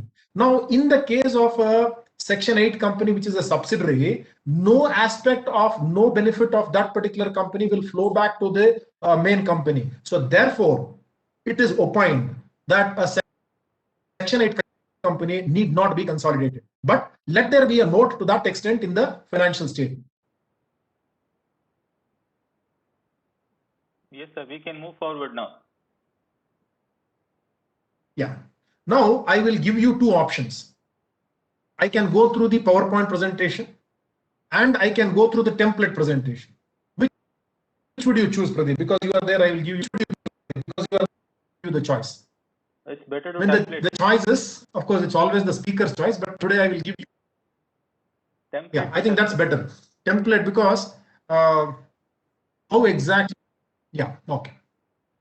In which case I will have to stop sharing this and I will have to.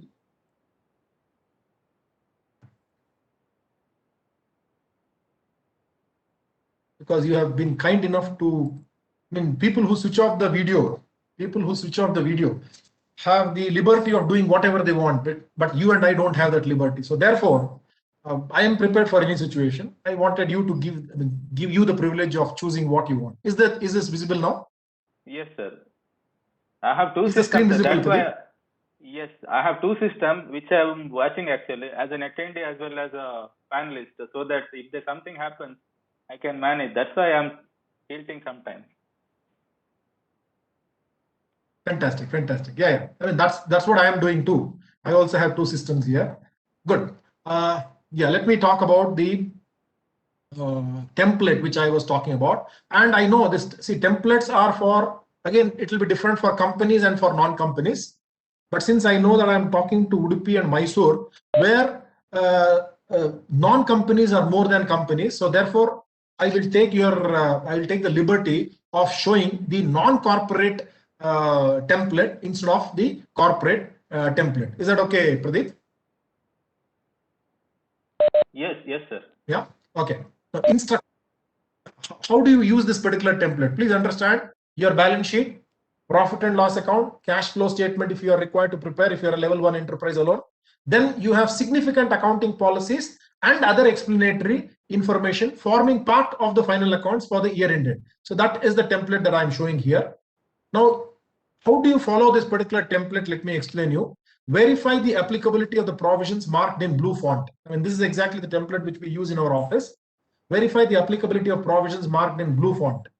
I will tell you what it is. Information provided in the blue highlight must be applied only for level 1 enterprises. So if there is a shade like this, for example, cash flow or segment reporting is applicable only to level 1 enterprise. So only to them it will apply. Then if something is marked in yellow, please be aware of this. These are the possible pitfalls. When I say possible pitfalls, most of the mistakes happen there. So let us talk about the significant accounting policies and other explanatory information forming part of the final accounts for the year ended 31st March 21 of Pradeep Enterprises, something like that, or Pradeep and Associates. Now, significant accounting policies. I mean, my first point should be basis of preparation of financial statements. The financial statements are prepared in accordance with Indian GAAP under the historical cost convention, except in case of assets for which provision for impairment is made and revaluation is carried out on accrual basis bar cash basis. So this is what I said. When I said verify the applicability of the provisions marked in blue font, that means please understand whether it is applicable to you. If, let us say, in your case there is no impairment and there is no revaluation, then you must stop here. And the financial statements are prepared in accordance with Indian GAAP under the historical cost convention. Stop. If at all you have impairment, then you will say except in the case of assets for which provision for impairment is made. If at all you have revaluation, then you will say except for the revaluation which is carried out on the property, plant and equipment. On either I have to follow accrual basis or cash basis. But please understand the problem with this template is, if you just follow the template and attach it to your financial statement, then you will say on accrual basis and cash basis. It is not for the reader to tick. It is for the auditor to strike off what is not applicable. So he has to say on accrual basis bar cash basis. Then I go to explain GAAP comprises mandatory accounting standards as notified by the Institute of Chartered Accountants of India. Now here why I put yellow is this is a possible area of mistake. For a non-corporate, the accounting standards of the Institute of Chartered Accountants of India only has to be told. Just like in a case of a corporate, you will have to say accounting GAAP comprises mandatory accounting standards as notified by Companies Accounting Standard Rules 2006, read with rule number 7 of Companies Accounts Rules 2014. So this much should come for a company. In the case of a company, if you say for a company, if you say GAAP comprises mandatory accounting standard as notified by ICAI, then it is a technical mistake. When in FRRB, we find out such mistakes and say send an advisory. We don't actually send it to disciplinary proceedings unless other things are found out to be materially negligent or wrong. So in that context, we will say you cannot refer to the institute's accounting standard for a company. There it should be either Ind AS or company accounting standard rules as applicable. So for this year, you will have to say in the case of a company, Companies Accounting Standard Rule 2006. For next year, you will have to say GAAP consists of company accounting standard as notified by the Companies Act, read with Companies Accounting Standard Rules 2021. Now, accounting policies have been consistently applied, except where a newly issued accounting standard is initially adopted or a revision to an existing accounting standard requires a change in accounting policy hitherto in use. So this is how all accounting policies should be consistently used. You cannot adopt. See, what is accounting policy? And accounting policy means the policy used for accounting. What is accounting standard? Out of the various policies available to you, it restricts the accounting standard, restricts the options. For example, inventories can be valued at cost or net realizable value. Cost has to be used using, it says FIFO or weighted average. There is, let us say, a LIFO method. There is a simple average method. So there are various methods of working out the costs. It could be various policies, but the accounting standard 2 or accounting standards for that matter reduces the option. If accounting standards are already there, I could just say that the company has complied with all the accounting standards. That is not an answer. I will have to say out of the permitted options available, which particular option did you choose is what should be disclosed to the readers of the financial statements. So then I will say I have followed, for the purpose of costing, weighted average method. And such a method should be consistently followed. I cannot say in 1 year I use a weighted average, in 1 year I will use FIFO. Of the permitted methods, I will not toggle between the methods in an inconsistent manner. So that is what I'm going to say. Accounting policies have been consistently applied, except where a newly issued accounting standard is initially adopted or a revision to an existing accounting standard requires a change in the accounting policy hitherto in use. Next, use of estimates. The preparation of financial statements in conformity with the GAAP requires management to make estimates and assumptions that affect the reported balances of assets and liabilities and disclosure of contingent liability at the date of financial statement and reported amount of income and expenses during the year. So what am I saying here? The preparation of financial statement is in conformity with the GAAP, requires the management to make estimates. For example, useful life. Useful life is not a science. I mean, I don't know what is the useful life of my computer, but I have to say 3 years is the useful life. What is the basis? Based on the track record of my past experience or the experience of other users of the similar asset, and assumptions that affect the reported balances of assets and liabilities and disclosure of contingent liability. Even contingent liability, I don't know whether it is a possible obligation or a present obligation. If it is a possible obligation, can the estimates be done? How much I have to, what is the amount that is likely to go out? So all these contingent liabilities, the useful life requires estimates at the date of the balance sheet and reported amounts of income and expenses during the year. Now, although these estimates are based upon management's best knowledge of current events and actions, I am saying that I have done my best in working out the estimates. The actual results could differ from these estimates. I am warning the reader that estimations get into that. I have told that the useful life of an asset is 10 years. but it could be actually 7 years, or it could go to 12 years. So don't blame me for that, because that is an estimation. So actual results could differ from these estimates. Now, tomorrow, if somebody challenges me, I will tell him, boss, I have already told you in the beginning itself. Difference, if any, between the actual results and estimates are recognized in the period in which the results are known or materialized. So if there is a change in estimate, I will going to account it prospectively. I will going to change it prospectively. And one of the interesting things is, it's always a very important decision to find out whether it is a change in estimate or a change in accounting policy. If it is a change in accounting policy, then that particular impact of the change has to be done with retrospective effect. Whereas if it is a change in estimate, it has to be done prospectively. Let me give you an example. Let us say I have taken the life of the asset at 10 years, and it is a 10 crores worth of asset. So depreciation, if I am following straight line method of depreciation, assuming with the no scrap value, I will go with 1 crore as the depreciation every year. So 3 years has gone by, and I have charged 3 crores depreciation, and my carrying value of the asset is 7 crores. Then I come to know that this value of the useful life of the asset is not 10 years, but it is reduced to, let us say, only 8 years. So what do I have to do? What I have to do is this 7 crores. Now what is the, from 10 years it has come to 8 years, 3 years has already gone by.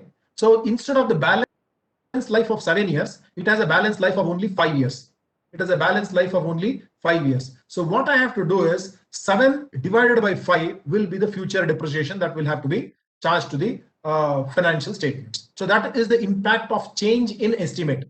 So what am I telling here is, difference, if any, between the actual results and the estimates are recognized in the period in which the results are known or materialized. In fact, I should have used the word on a prospective basis. So this is the impact of change in estimate. Let me ask you a question. If I change the method of depreciation from return on value to straight line method, is it a change in estimate or a change in accounting policy? Pradeep? I think change in the estimate. I have changed the, can I change it?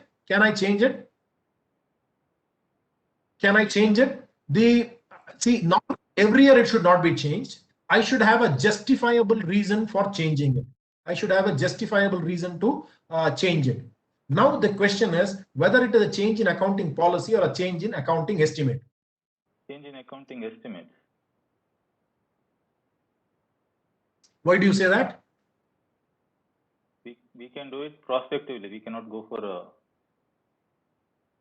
Now, very interestingly, let me tell you, until 1/4/2016, until 31/3/2016, for companies when fixed asset was there, we used to consider change from WDV to straight line or vice versa as a change in accounting policy. And whenever in our office we have done a lot of changes, and we did a retrospective calculation. But from 1/4/2016 onwards for companies and 1/4/17 for non-corporates, when accounting standard became property, plant and equipment, and we followed the international accounting standards, then it became only a change in accounting estimate. So that is the answer for the question. So if it is a change in accounting policy, then we will have to do a retrospective calculation and see what is its impact. Read with accounting standard 1, read with accounting standard 5 gives the answer for how do you deal with change in accounting policy. So next we come to inventories. So we are now disclosing the policy with respect to inventory. Inventories are valued at lower of cost and net realizable value. Please be aware that terminologies are everything in accounting standards. If you use your own terminologies, it can give an altogether different meaning. For example, if you say inventories are valued at cost and market price, whichever is lower, cost and market price, whichever is lower, then the answer is absolutely wrong. You cannot use market price. What is the difference between market price and net realizable value? market price may be 100, but net realizable value may be only 95, because from the market price you may have to deduct expenditure to make it marketable. What you are going to realize, let us say some commission you have to pay or some more expenses you have to incur to make it marketable. So the net is going to be lower than that. So you cannot use lower of cost and market price. You cannot also use lower of cost and fair value. You know, the difference between fair value and net realizable value is very, very theoretical, but there are certain standards which say fair value. There you will have to use only fair value, but here you will have to say cost and net realizable value only. When it go to accounting standard 13, you will have to use the investments which are, investments can be of three types: current investments, long-term investments, and investment properties. Current investments are valued at cost or fair value, whichever is lower. So when it comes to investments, you will have to record it, you will have to state it at fair value. When it comes to inventories, you will have to say cost and net realizable value. Now the question that comes out is, what is the difference between net realizable value and fair value? Pradeep, what is the difference between net realizable value and fair value? The net realizable value. Yeah, please. Is the market price minus whatever if we sell the inventory or whatever, so whatever the amount we will get less whatever the selling expenses. The fair value is if we don't have the same kind of inventory, a similar kind of inventory, we can go for that. I think if we don't have the same kind of inventory. Yeah, I think yes. See, very good way of answering, but slightly improved version is net realizable value is internal to the organization. Fair value is external to the organization. Net realizable value means the value for which I have contracted, the value for which I have already transacted could be taken as the basis. But fair value means somewhere outside the transactions are happening between unrelated parties at an arm's length price. That value is what I have to adopt for my purpose is called fair value. So in short, the net realizable value is internal to the organization and fair value is external to the organization. So next, inventories are valued at lower of cost and net realizable value. The cost has been measured on FIFO bar weighted average basis. So any one of them, you cannot adopt both basis, and includes cost of purchase, cost of conversion, and other costs incurred in bringing them to their present location and condition. So why did I mark it in yellow? If you see my question, possible areas of mistake. I see so many financial statements saying inventories are valued at lower of cost and net realizable value. That's it, finished. That is how it has to be done. You don't have any other option. There is no option. You have to do it like that only, cost or net realizable value. Of course, if you say market value, it is wrong. Now the question is, what is the value of cost? How did you arrive at the cost? For measuring cost, accounting standard 2 says you can follow depending on whether the inventories are normally interchangeable or not interchangeable. If the inventories are not interchangeable, you have to follow the specific identification method. You will have to find out, for this it was purchased at 100 rupees. For this I purchased at 120 rupees. When there is no method, I will go with the specific invoice for that particular thing and value it. If the inventories are ordinarily interchangeable, that means whatever comes goes, and they're all mixed up. Let me put it is all mixed up. Then you will have to have, either you have to follow for the purpose of cost FIFO or weighted average. Now, what is the best example for not ordinarily interchangeable? The best example for not ordinarily interchangeable could be the sites that I purchase as a, I buy sites and I sell sites. I'm a dealer in real estate, or I buy flats and I construct flats and sell. So the inventories there are very, I cannot mix up. To the customer, I cannot say you take this site or that site. Any 60-40 site is the same, I cannot say. All of them are identified based on the numbers very clearly. So therefore, for a real estate case, I can go with the specific identification method. Now let us talk about where it is ordinarily interchangeable. Most of them, let us say in the case of a gold, especially in the case of gold biscuits.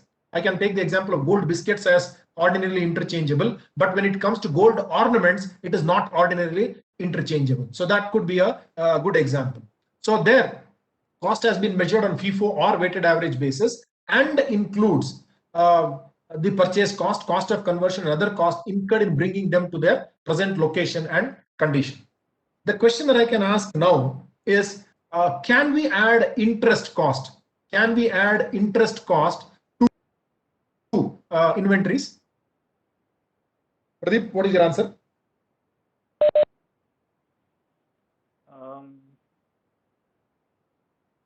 I think no, sir. Yeah, the answer there is not given in Accounting Standard 2, but in Accounting Standard 16.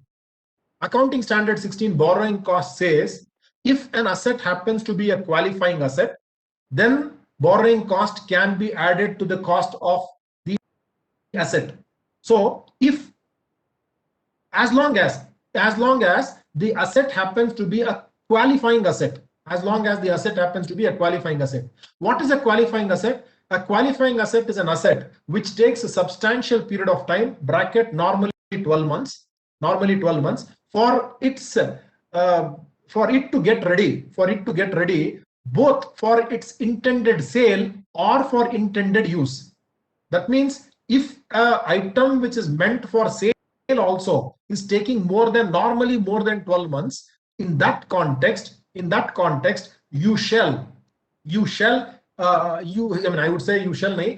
the option of capitalizing.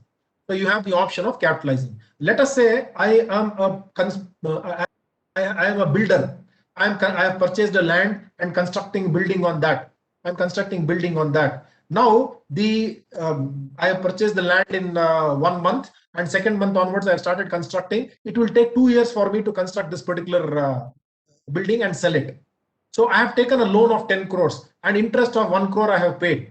So will 1 crore be added to the cost of construction, or will it be debited to P&L account? That is the question. So since the construction activity is taking more than 1 year, I can certainly add it to the cost of the inventories, and rather than, I will debit my borrowing cost, but then immediately I will add it to the cost of inventory, and therefore the effect becomes nil unless I have any other losses. This is possible only if my construction period is more than 12 months. Let us say if any other context, even if if I've taken a loan to construct a factory, let us say a particular turbine, which will happen in 6 months, then accounting standard says if any item which takes less than 12 months at the time of beginning and when you estimate, then that cannot be added to the cost of the inventory, rather it should be expensed. However, for income tax purpose, for ICDS, it's altogether different. For any interest, any borrowing cost that is paid until the asset is put to use must be capitalized, is what income tax and ICDS goes on to say. So let's move from inventories to cash flow. Although cash flow is not in the syllabus, I will just say that cash flow, I have marked it in a, you may call it as a light green shade. So this cash flow statement is marked in shade for the reason that information provided in, okay, this is blue highlight, must be prepared only for level 1 enterprises. So this will be only for level 1 enterprises, but let us read this. Cash flows are reported using the indirect method.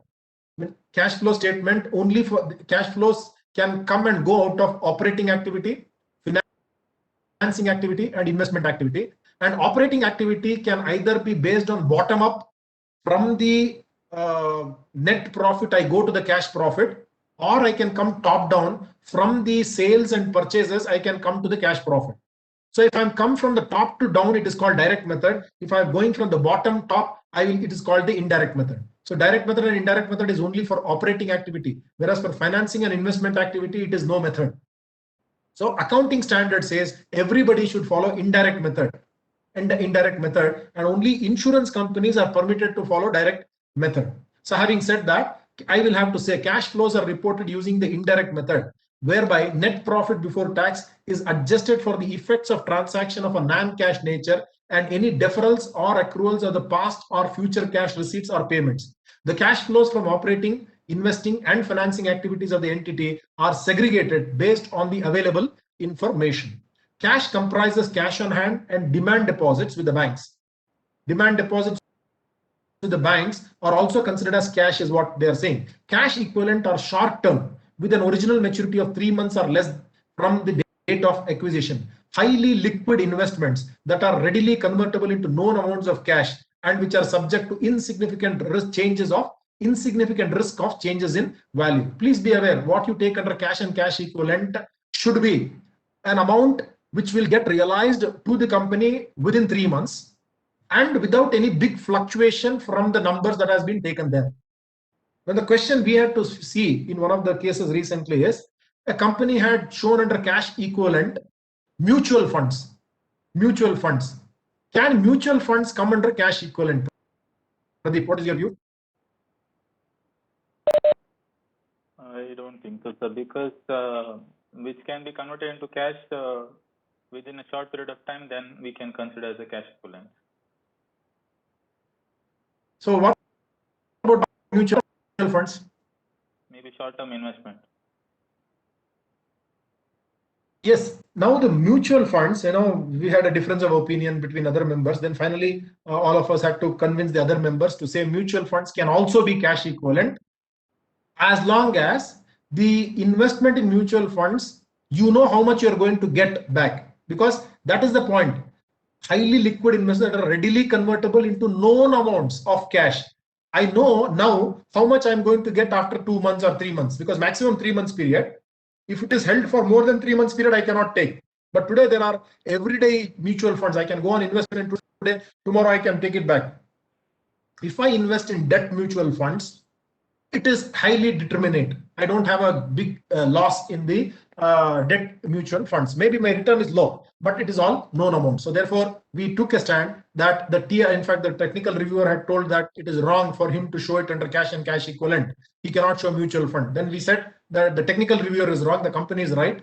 It could have, we could, because we don't have the information. In fact, we went to the extent of saying we do not have sufficient information to comment. The company could be right if it were to be invested in mutual funds which give determinate amount and within 3 months, such as debt-based mutual funds. So that is the answer that we had to give. Next, property, plant and equipment. Property, plant and equipment. Property, plant and equipments are tangible items that are held for use in the production or supply of goods or services, for rentals to others, or for administrative purposes, and are expected to be used during more than a period of 12 months. Now, accounting standard 10 was fixed assets. It got changed to property, plant and equipment. Yake Pradeep fixed assets na tegedu property, plant and equipment madidre hesaru? You know why they changed the name from fixed asset to property, plant and equipment? I don't know, sir, but PPE looks different than accounting standard for fixed assets. No. We cannot, just to make it look different, we cannot change the name of a standard. Now you are sitting on a furniture. Right? Yeah. I see that black color sofa you are sitting on. Good. Now whether that furniture is a fixed asset or whether it is a other than fixed asset, you tell me. It's a fixed asset, sir.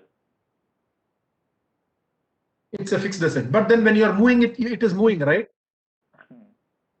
Yeah, but we have to consider it is moving.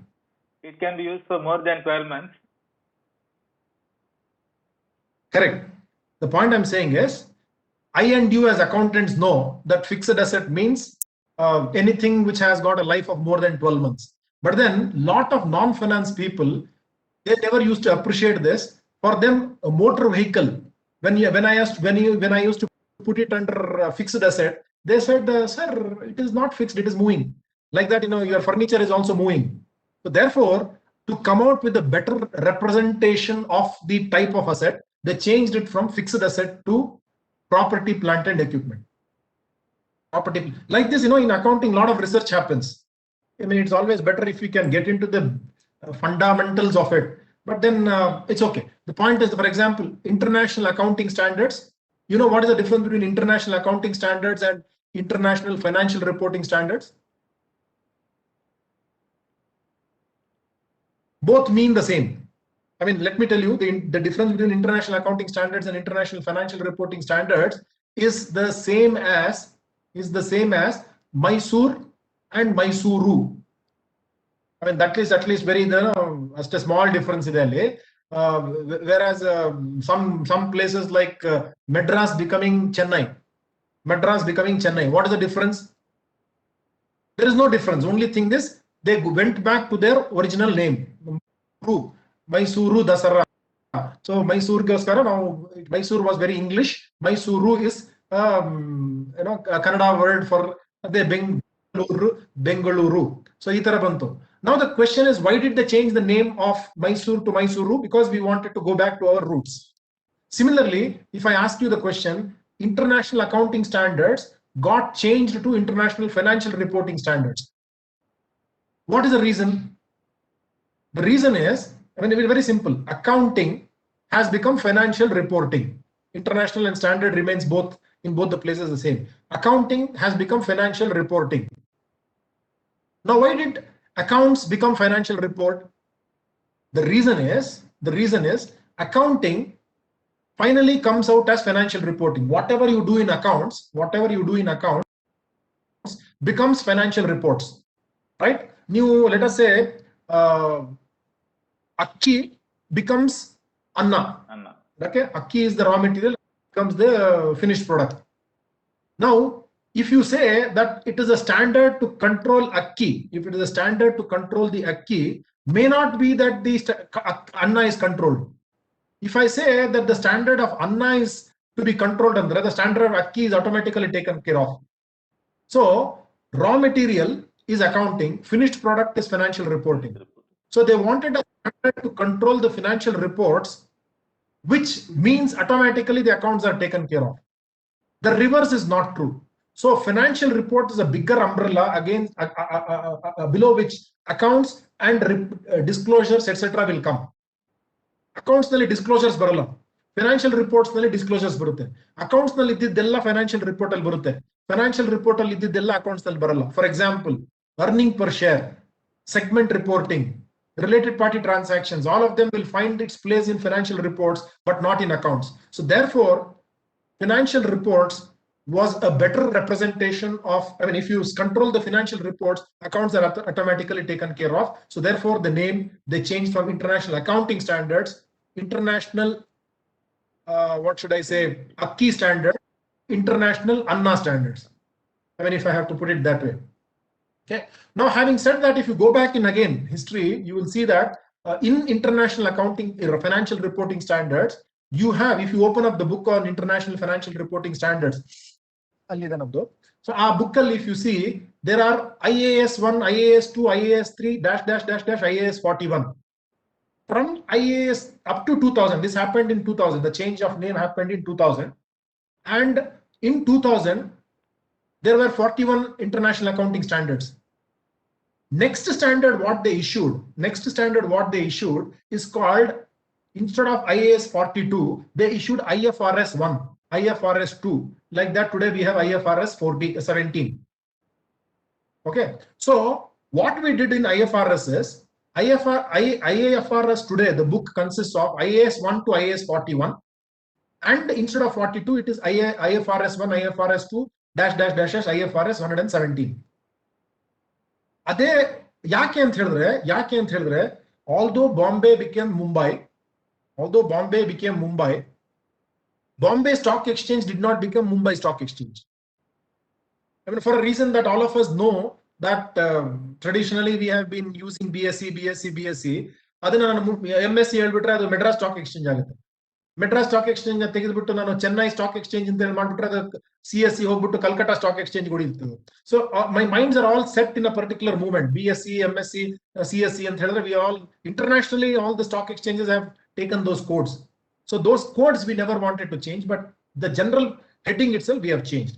In India, we must understand, when IAS 1 to IAS 41 and IFRS 1 to IFRS 117, when it was taken in Ind AS, IAS 1 became Ind AS 1, IAS 2 became Ind AS 2, IAS 41 became Ind AS 41, IFRS 1 became Ind AS 101. Now that is how the movement has happened. Okay, coming back to our subject, property, plant and equipment are tangible items that are held for use in the production or supply of goods or services, for rentals to others, or for administrative purposes, and are expected to be used during more than a period of 12 months. This particular, what should I say, for a period of 12 months. Let me make this clear. This is one differential which was changed when it from fixed assets to property, plant and equipment bandaga. Fixed assets definition irrilla. Anything which was meant for use is a fixed asset. When it became property, plant and equipment, they put in anything which is meant for use, and that use should be for a period of 12 months. So therefore, in the earlier definition, maybe this pen I would have taken it as a fixed asset meant for use. But now this pen, because it will not last for more than 12 months, will automatically go to the profit and loss account. So that is a very important thing. Adetara, they said that tools, loose tools. How do I account for loose tools? How do I account for loose tools? Loose tools, earlier they said insurance spares. If it is an insurance spare which can be used only with a particular tools and spares, they went before 2016. They said if it can be used with any asset, if it can be used with any asset, it is an inventory. If it can be used with only one asset, it becomes a fixed asset. That was a definition. Now they removed that. They said look into the value of the tools and spares. Is it going to be used for more than 12 months? If the answer is yes, it becomes a property, plant and equipment. Otherwise, it is an inventory. Because the rules for measuring inventory and plant and machinery are different. Inventory and purchase, I will carry it at cost only, because net realizable value, I will say that it is at cost. Whereas the moment I call it as property, plant and equipment, whether or not I have used it, it should be depreciated. It should be depreciated. So the rules of valuing these two are different. So that is how the change comes into picture. The entity follows revaluation model. Please understand, this blue is only if you are following revaluation model. The entity follows revaluation model as its accounting policy for the following class of property, plant and equipment. You can be selective. For land and building, you can follow revaluation. For other plant and machinery, you can follow the cost model. But if you do plant and machinery revaluation model, all the items of property, plant and equipment must also be revalued. You cannot be cherry picking to say some I will revalue, some I will carry it at cost.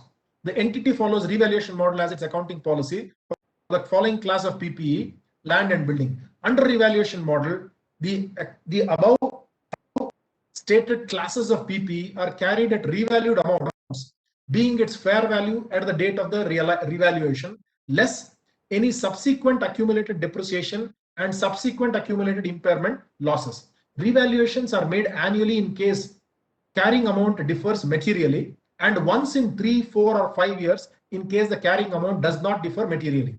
Accounting standard 10 itself says you can follow either the cost model or the revaluation model.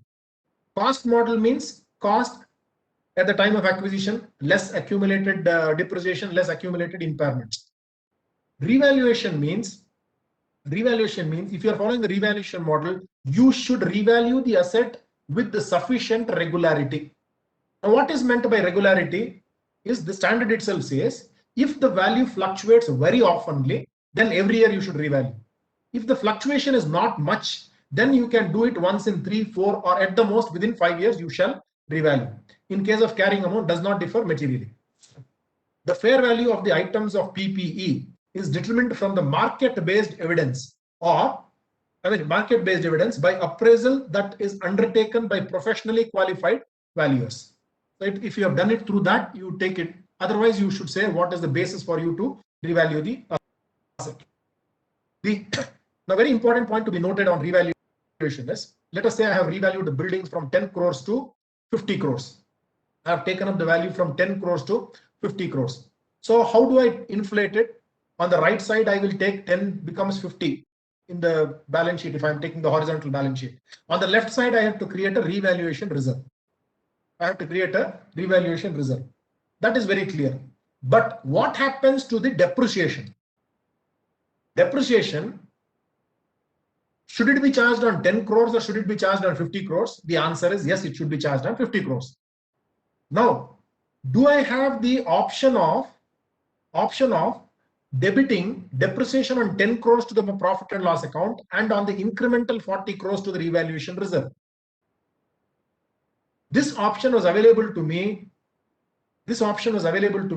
Until 2013, when the Companies Act 2013 Schedule 2 came into picture. After that, any depreciation, including the incremental revaluation, should be debited to profit and loss account only. So now even Accounting Standard 10, Schedule 2 of the Companies Act, all of them speak the same language. If I have revalued my asset from 10 crores to 50 crores, depreciation on 50 crores should be charged to the profit and loss account. And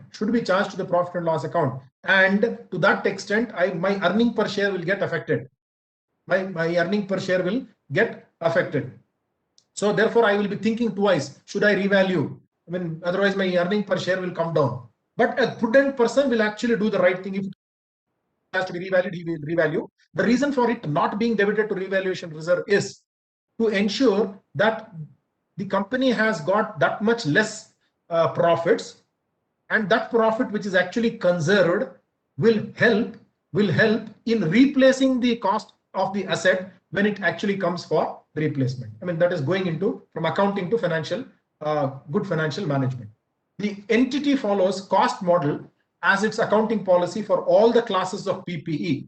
I mean, please understand. So you will say, for land and building, I use the revaluation model. For PPE, for the machineries, I am using cost model. They are stated at cost net of tax or duty, credit availed if any, less accumulated depreciation and impairment losses if any. Cost include all expenses incurred to bring the asset to its present location and condition. Direct costs are capitalized until PPE are ready for use. So it is capitalized provided it is a qualifying asset, and till such time it is ready for use, I have to capitalize it. Subsequent expenditure, that means once it is ready for use, subsequent expenditure including the borrowing costs are capitalized only when it is probable that future economic benefits associated with these will flow to the company and the cost of the item can be measured reliably.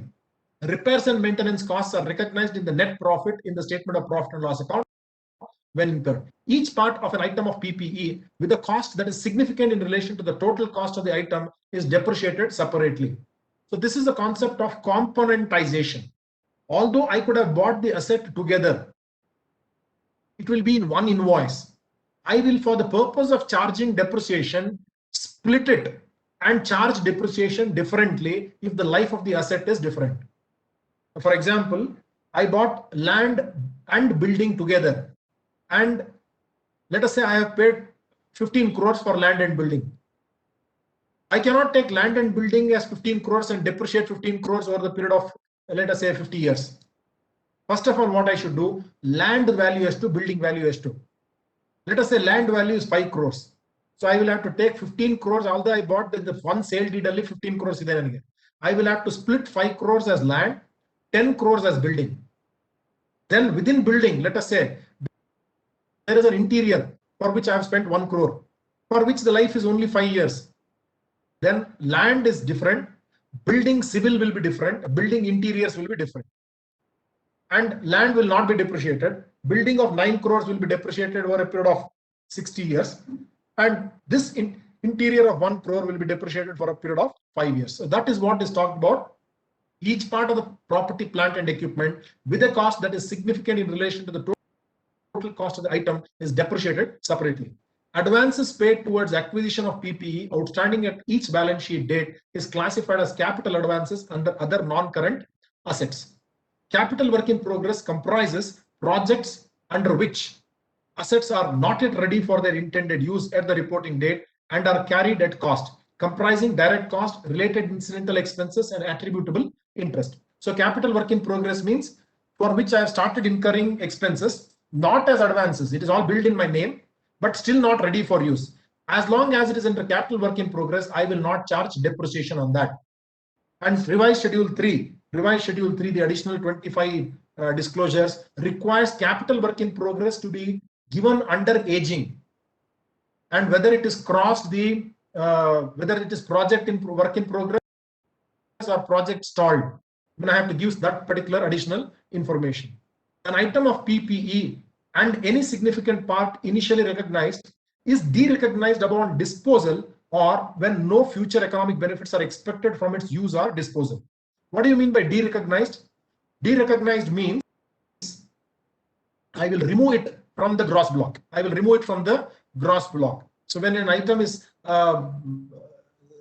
disposed of, I will have to remove it from the gross block. Any gain or loss arising on derecognition of the asset is included in the P&L when the asset is derecognized. So the cost and related accumulated depreciation are eliminated from the financial statements upon sale or retirement of the asset, and the resultant gains or losses are recognized in the statement of P&L. Assets to be disposed of are reported at the lower of the carrying value or the fair value less cost to sell. So this is the accounting policy with respect to property, plant and equipment. Let's move to depreciation and amortization. After this, I will open it up for questions. Depreciation is provided on WDV basis at the rates prescribed by the Income Tax Act, with the full depreciation being provided for assets used for more than 180 days during the year, and 50% of the allowable depreciation provided for assets used for less than 180 days during the year. If this is the picture, if this is what is the accounting policy of a non-corporate entity, I am afraid the auditor will have to qualify, saying that the gross block and the net block of the financial statements are not given, because accounting standard, this particular thing that does not give the gross block. It starts with opening return on value, current year depreciation and closing return down value. Or property, plant and equipment are depreciated on straight line bar WDV method as per the rates mentioned in note number 20 to financial statements. Depreciation for assets purchased bar sold during the year is charged on a pro rata basis. Intangible assets are amortized over their respective individual estimated useful lives on a straight line basis commencing from the date the asset is available to the company for its use. Yeah, I think this depreciation does not need much of an explanation. Yes, Pradeep, are there any questions which we can take up?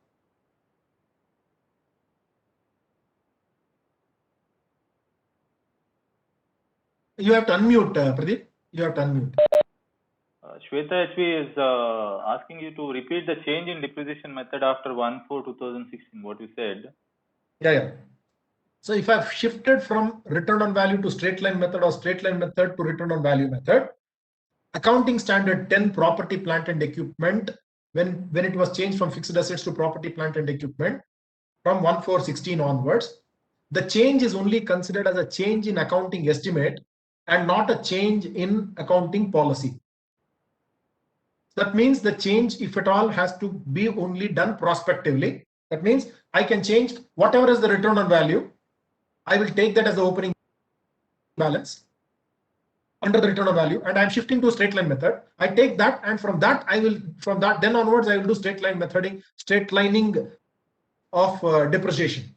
I don't have to go back and find out if the company were to follow straight line method since its inception to date, what would have been the impact. Find out that figure, and to that figure I should charge, and the differential I'll have to either credit or debit to my profit and loss account. Earlier we had to do that, considering it was a change in accounting policy. So until 1/4/16, the change in method from WDV to straight line or vice versa was considered as a change in accounting policy having a retrospective calculation. But from 1/4/16, once accounting standard 10 got revised, it becomes a change in accounting estimate.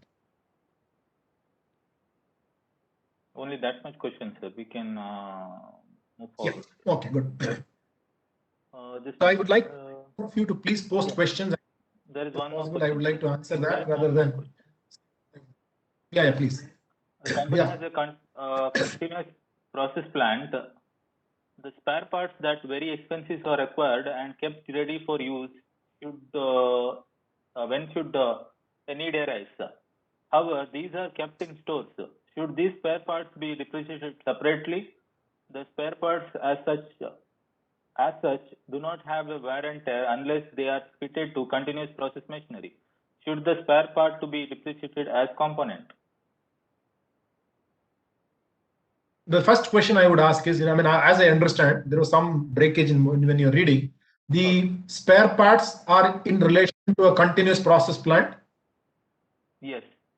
And these spare parts are sparingly used. That is why they are called spare parts. Spare parts means they are sparingly used, and only they are used only when it is when the main machine goes for a toss, or main equipment goes for a toss. I have not used it at all. Should I charge depreciation? That is the question, as I understand. Yes. Now the answer is given in accounting standard, which says first question you have to ask is whether the life of the asset is more than 12 months or less than 12 months.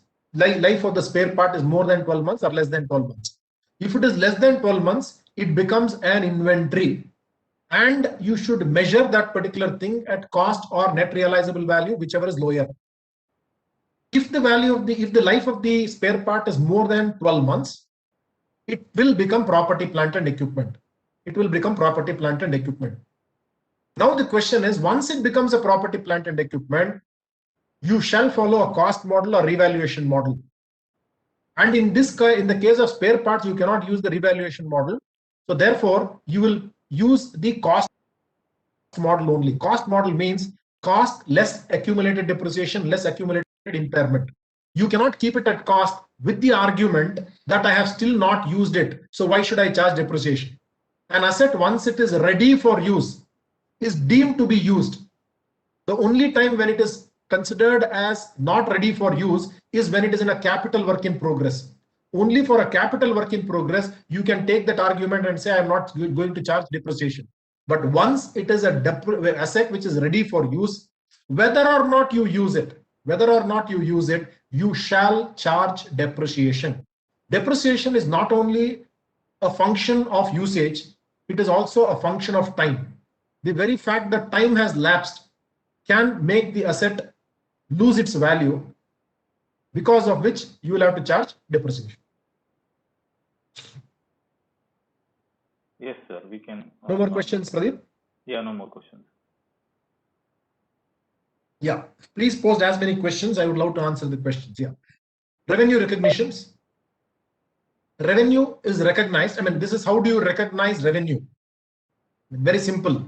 Revenue is recognized when, please understand, revenue is recognized when my invoice is gone, or when the goods have left my shop, when the goods have moved out of my premises. Cannot be the policy for recognizing revenue. It should be exactly like this. Revenue is recognized when significant risks and rewards of ownership of goods have passed on to the buyer. That means the risks and rewards of the assets, goods have moved to the user of the asset, buyer.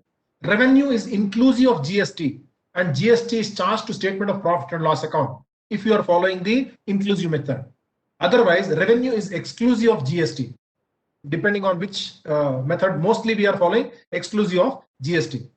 Revenue from service related activities is recognized using the proportionate completion method or the completed contract method. So let me go back to the point number 1. Revenue is exclusive of GST.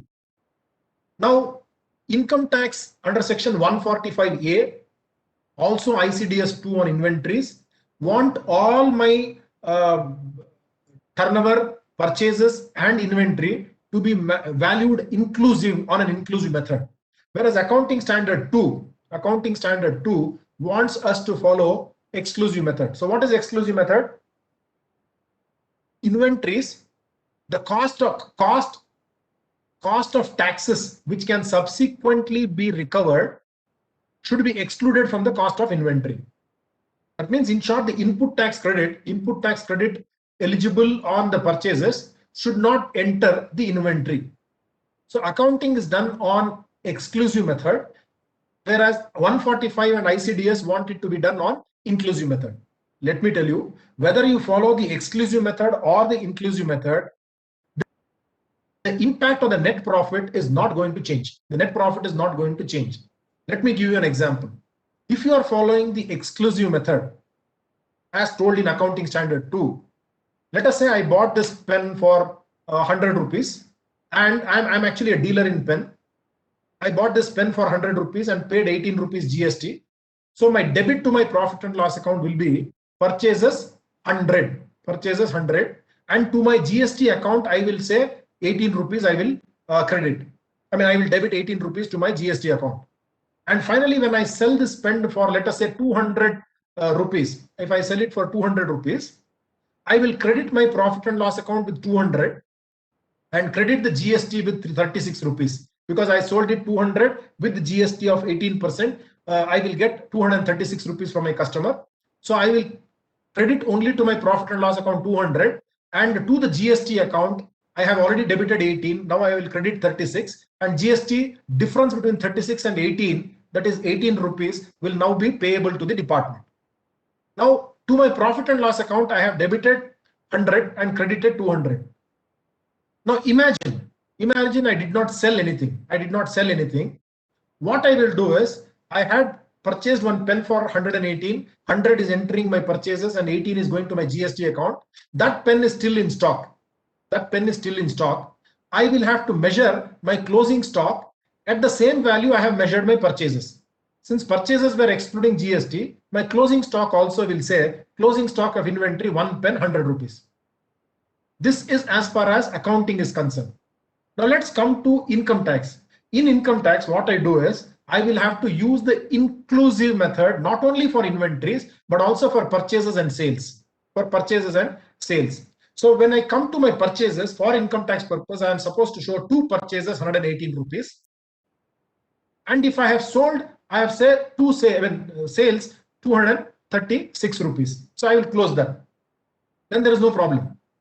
Then I will 236 may 18 rupees I have actually paid now, and it goes away. The impact of profit and loss account, if it is sold, no problem. Let us say that these purchases which I have purchased for income tax purpose at 118 rupees is in stock. The closing stock, just like purchases which is inclusive, should also be inclusive. So closing stock will be 118 rupees.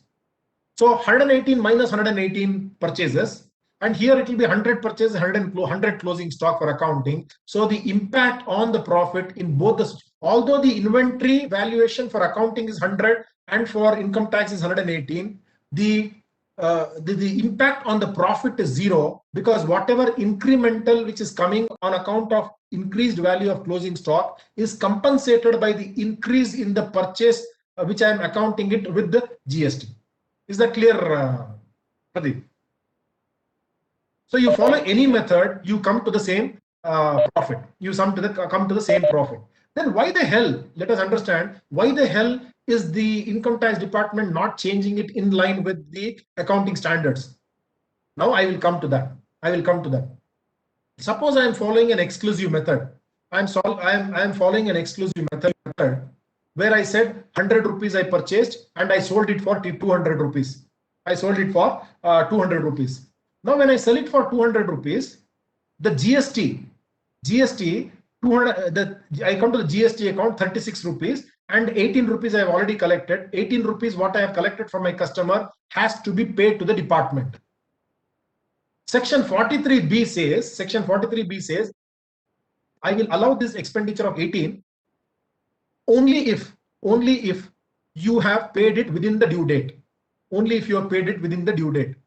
Now this intelligent person who has followed the exclusive method will come and tell me that, boss, I have not debited this 18 rupees to my profit and loss account at all. I mean, I have not this 18 rupees for you to disallow, for you to disallow 18 rupees under 43B. I have not claimed it as an expenditure in my profit and loss account. How can you disallow that?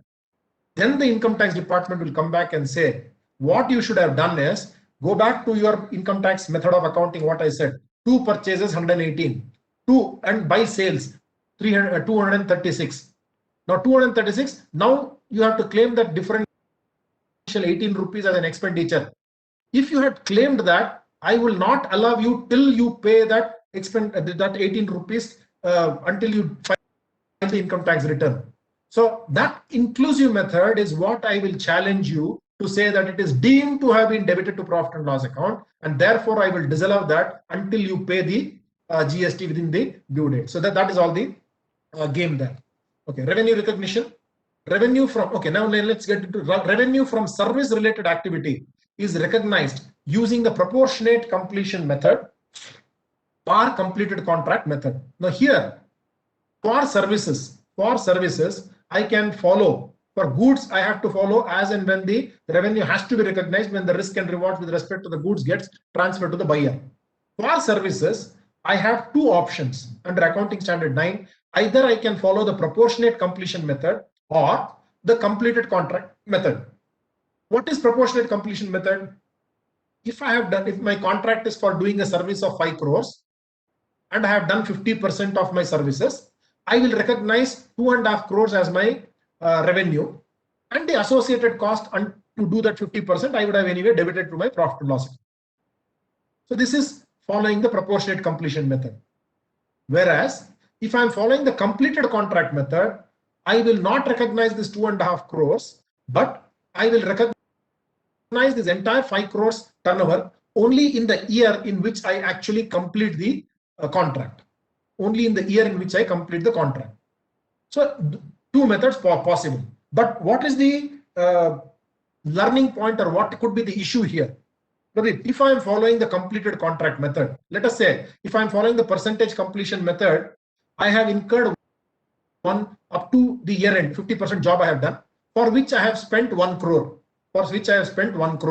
So I would have debited to my profit and loss account 1 crore, and I credited to my profit and loss account 2.5 crores. So I have a profit of 1.5 crores. In year 2, I actually complete the order. So I will again take another 2.5 crores. And if I say I have spent another 1 crore, that means 1.5 crores. So in year 1, I have a profit of 1.5 crores. And in year 2, I have a profit of 1.5 crores. So total profit is 3 crores. Now let's come to completed contract method. If I don't want to follow the proportionate completion method, I can follow the completed contract method. Now, if I follow the completed contract method, in year one, I have incurred 1 crore. What is the credit to my profit and loss account? What is my credit to my profit and loss account? Pradeep, can you tell me what is my credit to my profit and loss account? By revenue recognition, it will be nil. Yeah. Now the question is, should I have stock of services? Should I have closing stock of services?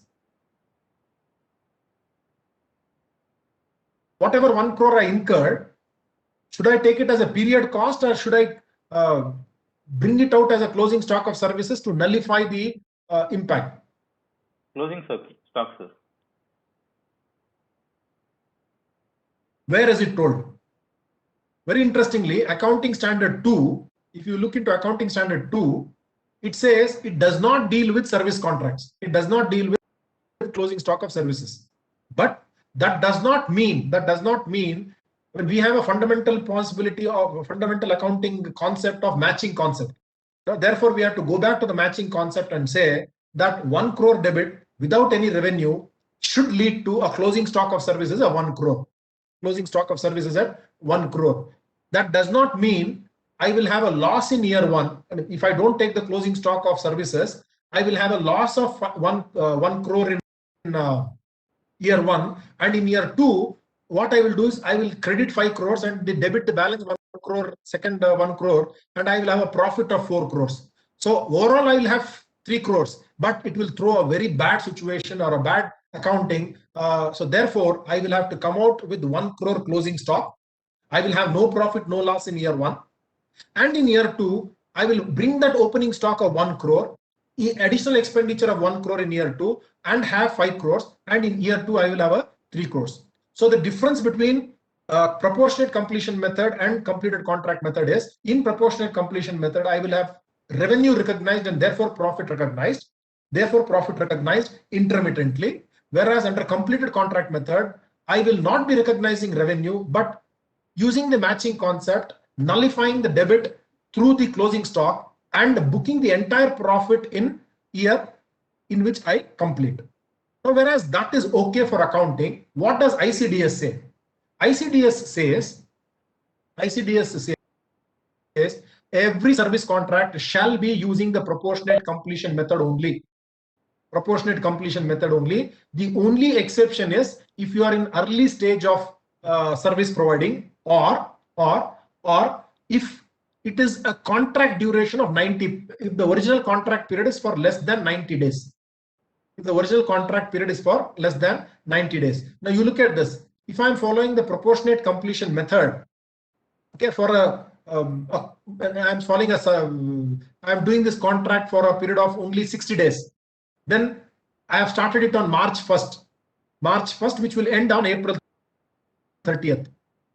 March 1st and April 30th. They said in such contracts, you did not recognize the revenue in year 1. You can recognize the entire revenue in year 2. For a contract duration of less than 90 days, ICDS says you can use completed contract method. Or in the early stage of contracting, I have a 5 crores order, which AMC or whatever you may say, which has to be done over a period of 5 years. And I have entered into this contract only on 1st of March. 1st of March, it is too early to say whether I have moved ahead or not. So in that early stage of contracting, I don't have to recognize on a proportionate completion method. So in fact, we were following completed contract method. Let me now tell you which is a better method to follow. We were following completed contract method only to postpone our income taxes. Now that income tax anyway wants us to follow proportionate completion method, we might as well show in the profit and loss account, even for accounting purpose, proportionate completion method only. So that is my final suggestion. Commission income is recognized as and when the terms of the contracts are fulfilled. This is how the wording should come. Suppose I say commission income is recognized as and when commission is received, then gone. That's not a right way of accounting for it. Profit on sale of investment, bar property, plant and equipment is recorded on a transfer of title and is determined as the difference between the sale price and carrying value of the investment, bar property, bar plant and equipment. So profit on sale of investment, bar PPE is recorded in transfer of title and is determined as the difference between the sale price and the carrying value. All of us know whatever is the return on value, if I am selling more than that, it will be a profit, otherwise it will be a loss. Lease rentals are recognized ratably on a straight line basis over the lease term. Of course, tomorrow, yes, Vikram will be dealing with this. Interest is recognized using the time proportion method based on the rates implicit in the transaction.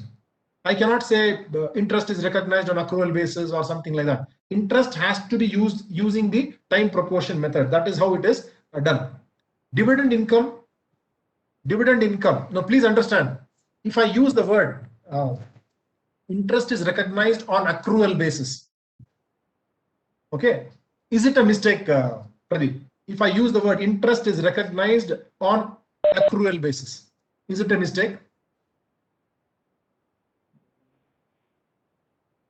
Not a mistake, sir. Let me tell you, it is a great mistake. Sabrishan says no, but it is a great mistake. You know why? Let us say I will give you a loan in the month of January.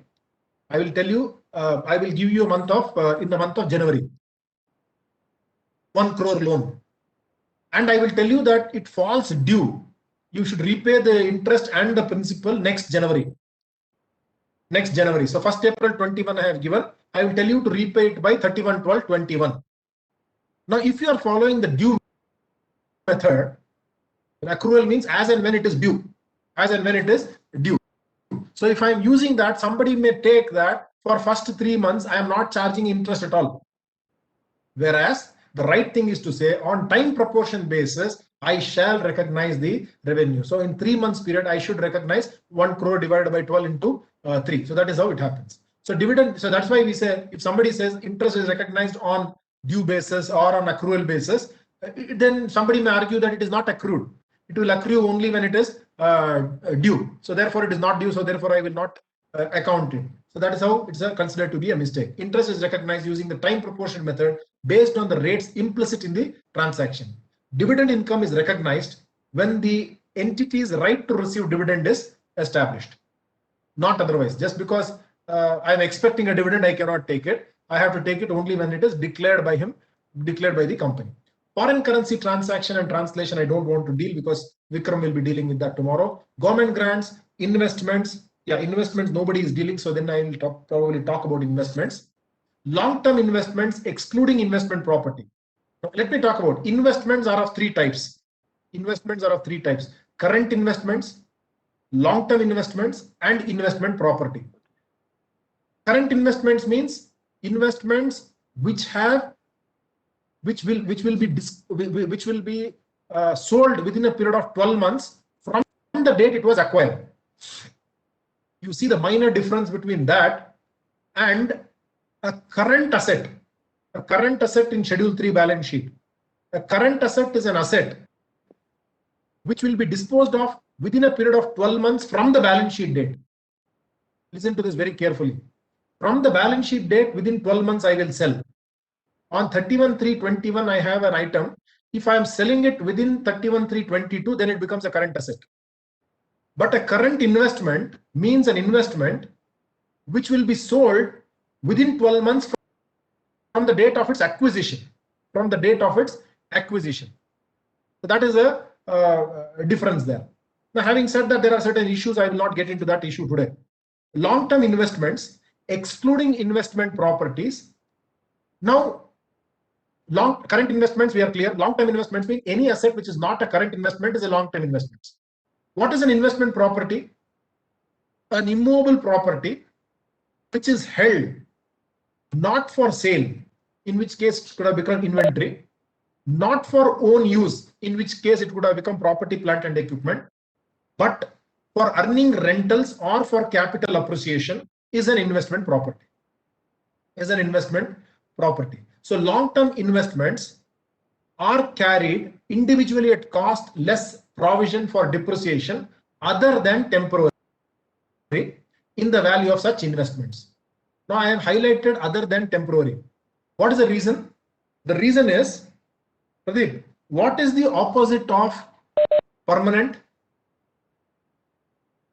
What is the opposite of permanent? Temporary. Alva, you go to accounting standard 22, the opposite of permanent is timing. There can be permanent differences and timing differences. Yes. There can be permanent differences and timing difference. Accounting standard 22 uses timing difference as an opposite to permanent difference. Whereas international accounting standards, IAS 12, Ind AS 12, goes on to say permanent and temporary. If you go to international, the opposite of permanent difference for income tax calculation is temporary difference. So that gets us to the basic thing. What is the difference between temporary difference and timing difference? Accounting. What is the difference between temporary difference and timing difference? Temporary difference is the difference in asset base of a carrying value of the asset. Whereas timing difference is the difference between the income between accounting income and tax income. That means if I am looking into the P&L account difference, PBT to a total income non difference node, then it is timing. Our accounting standard 22 is based on income and expenditure model, whereas international accounting standard and Ind AS is based on the balance sheet difference model. The Indian the preparers of AS 22, I know they had a big argument. Why should we not use temporary? Temporary under balance sheet. Now income tax is a balance sheet kodala, but we sort of prepare a separate profit and loss account for income tax. Now income tax profit and loss account non-profit and loss account in the reconciliation profit and loss account. So adrinda it is income based, so we call it as timing difference. So the opposite of permanent is timing in accounting standard 20. Similarly, the opposite of temporary. What is the opposite of temporary? Permanent. The opposite of temporary is heading. Permanent. Permanent, Allah. The opposite of temporary is other than temporary. Next time, Pradeep, I hope you are enjoying the session, Pradeep. Yes, sir. Yes. You should enjoy. People who like to get into all these are one thing. Every word matters. That's what I was trying to say. So what I'm saying is the opposite of temporary is not permanent. The opposite of temporary is permanent. Okay? Temporary, other than temporary, and permanent. That means you could, let me talk about this. Why they use the word other than temporary. Long-term current investments are valued at cost or fair value, whichever is lower.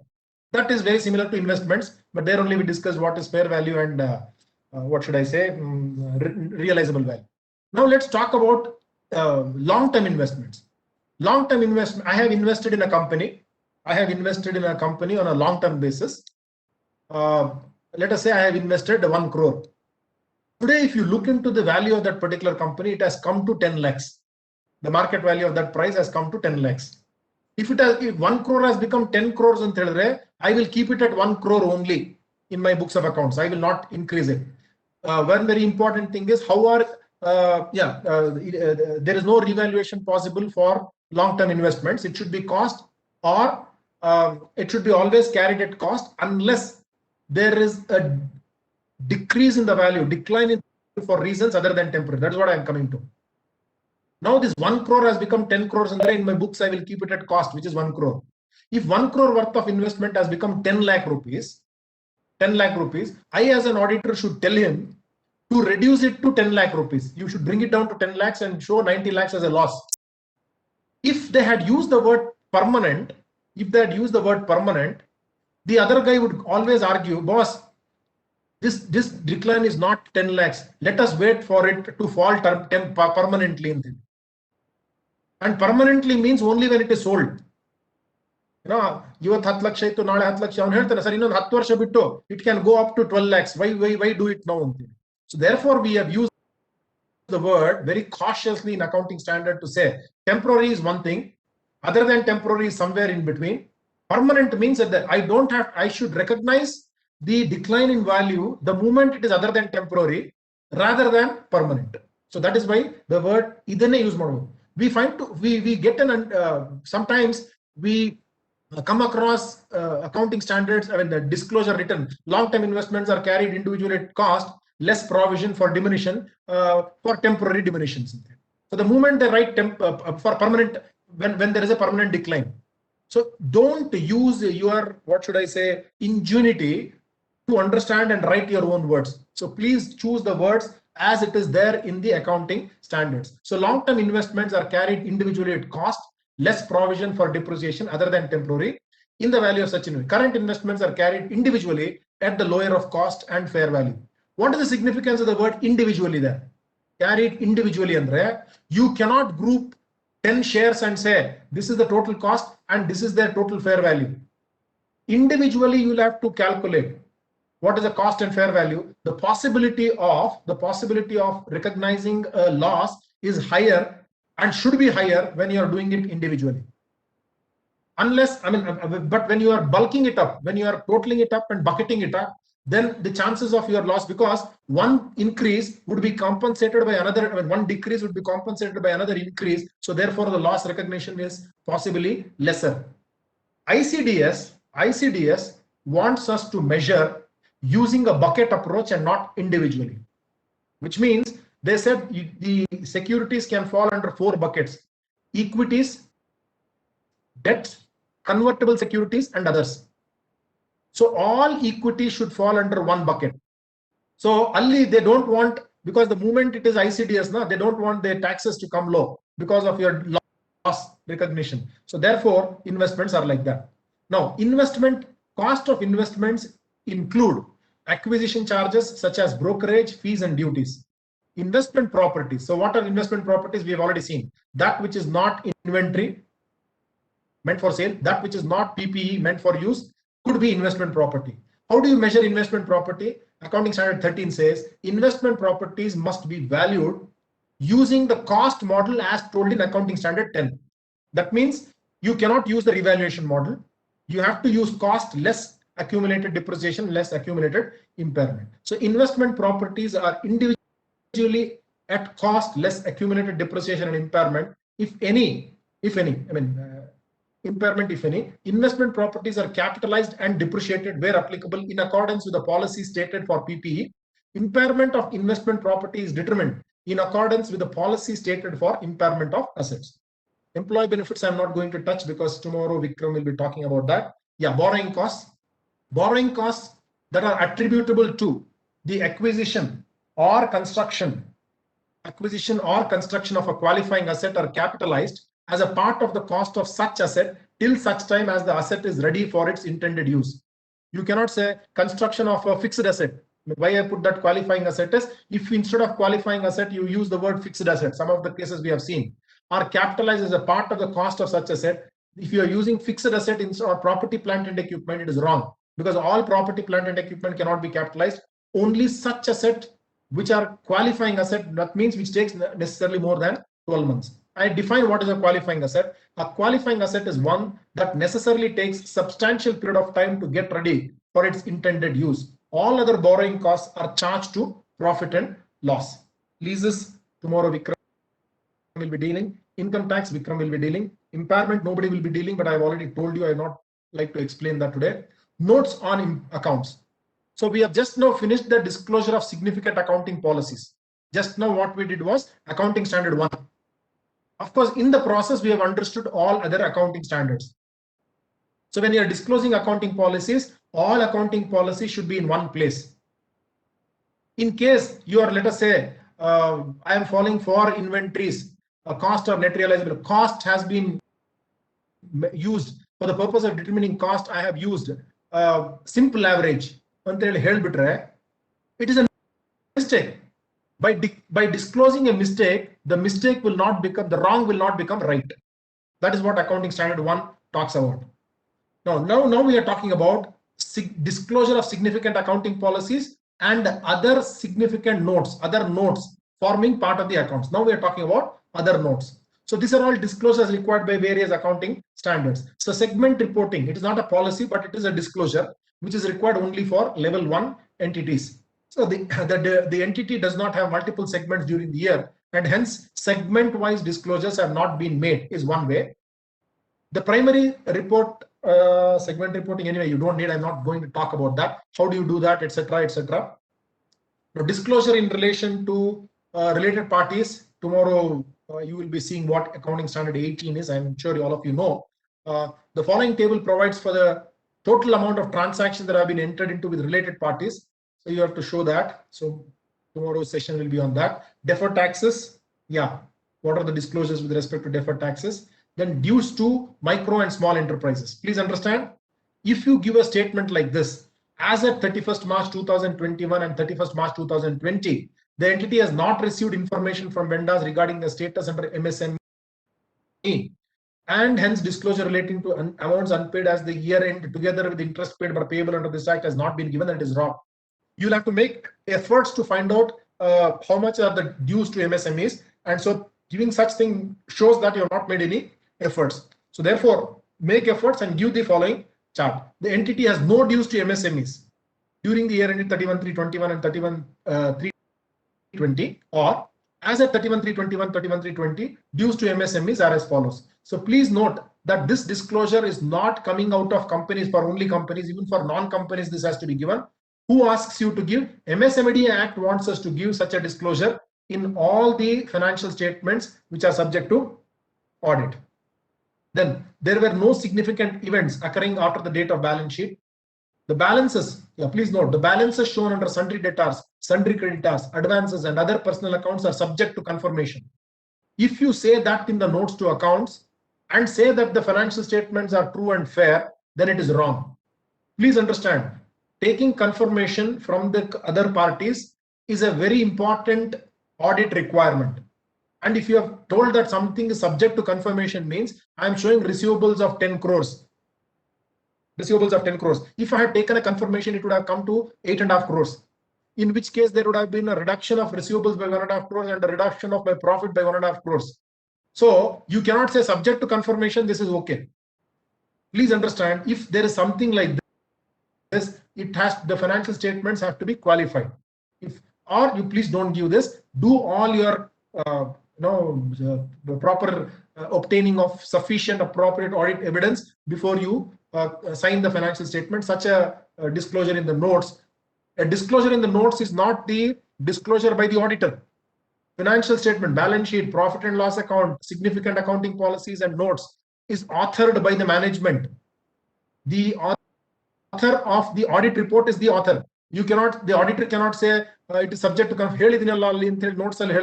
That is told by the management. You as an auditor, if such a thing is there, have to qualify the audit report instead of just allowing it to be there in the notes. Prices have been rounded off, etc., etc., etc. So subject to a report, etc., etc. 6:50. I think we should now take up as many questions as possible.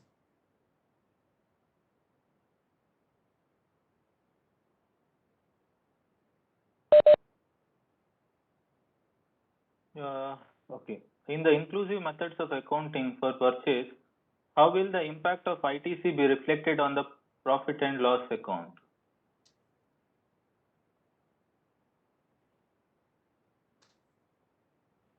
Though ಏನಾಗಿದೆ Pradeep, maybe you are using both the systems, right? It is drawing too much. Maybe your internet system is slow. No, I don't know, sir. Yeah, go ahead. Okay. Okay. In the inclusive method of accounting. Chat box then, yeah. Yeah. Can you hear me, sir? Go ahead. Yeah, I'm able to go. Yeah, in the inclusive method of accounting for purchase of for purchase, how will the impact of ITC be reflected on the P&L? In the inclusive method, what I already told you for income tax purpose, 118 rupees is my purchases. My sales will be, I mean, for my closing, if I have not sold, closing stock will be 118. But if I have sold, then 236 rupees will be my sales.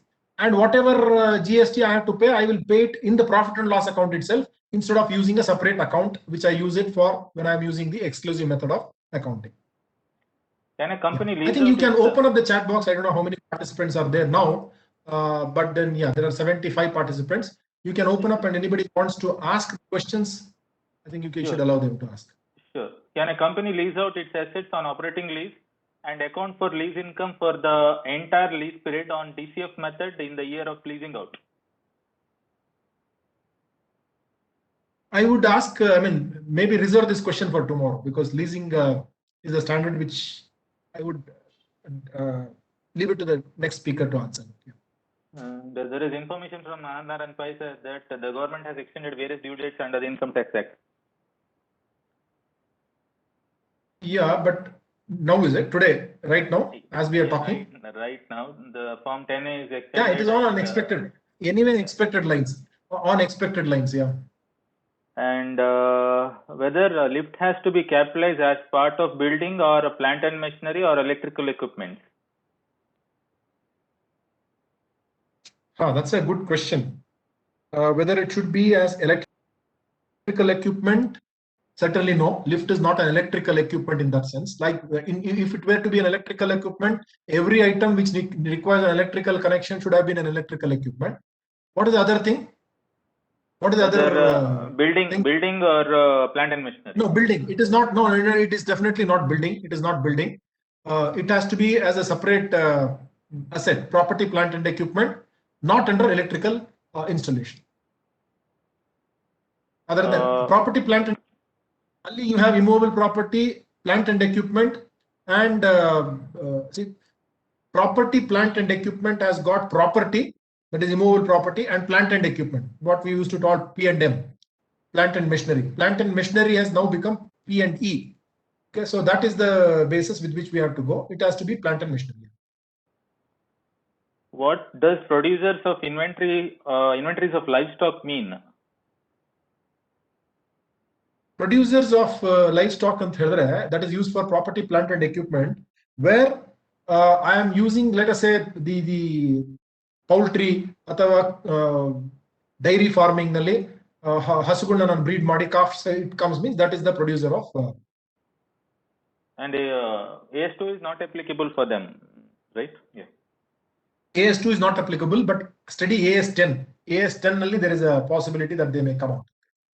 Okay. One more question from Narayan Murthy Vaidyanathan. In case of service contract, let's say, since I touched that particular thing, let me just talk about biological assets. They are all called biological assets. Biological asset nalli, it could be either living animals or plants. Living animals could be either for sale or for use.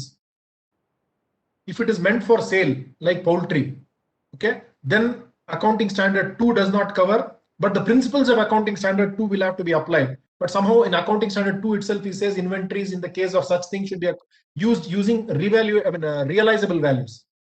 When it comes to living animals for use, let us say cattle for dairy, then accounting standard 10 comes into picture. You have to account it in that manner. Then plants could be of two types. One is bearer plants, like our mango trees. The other one is like agricultural produce post, like paddy or teak, etc.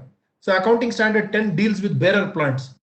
let us say coffee, I mean, especially coffee, tea, shrubs, and all those stuff.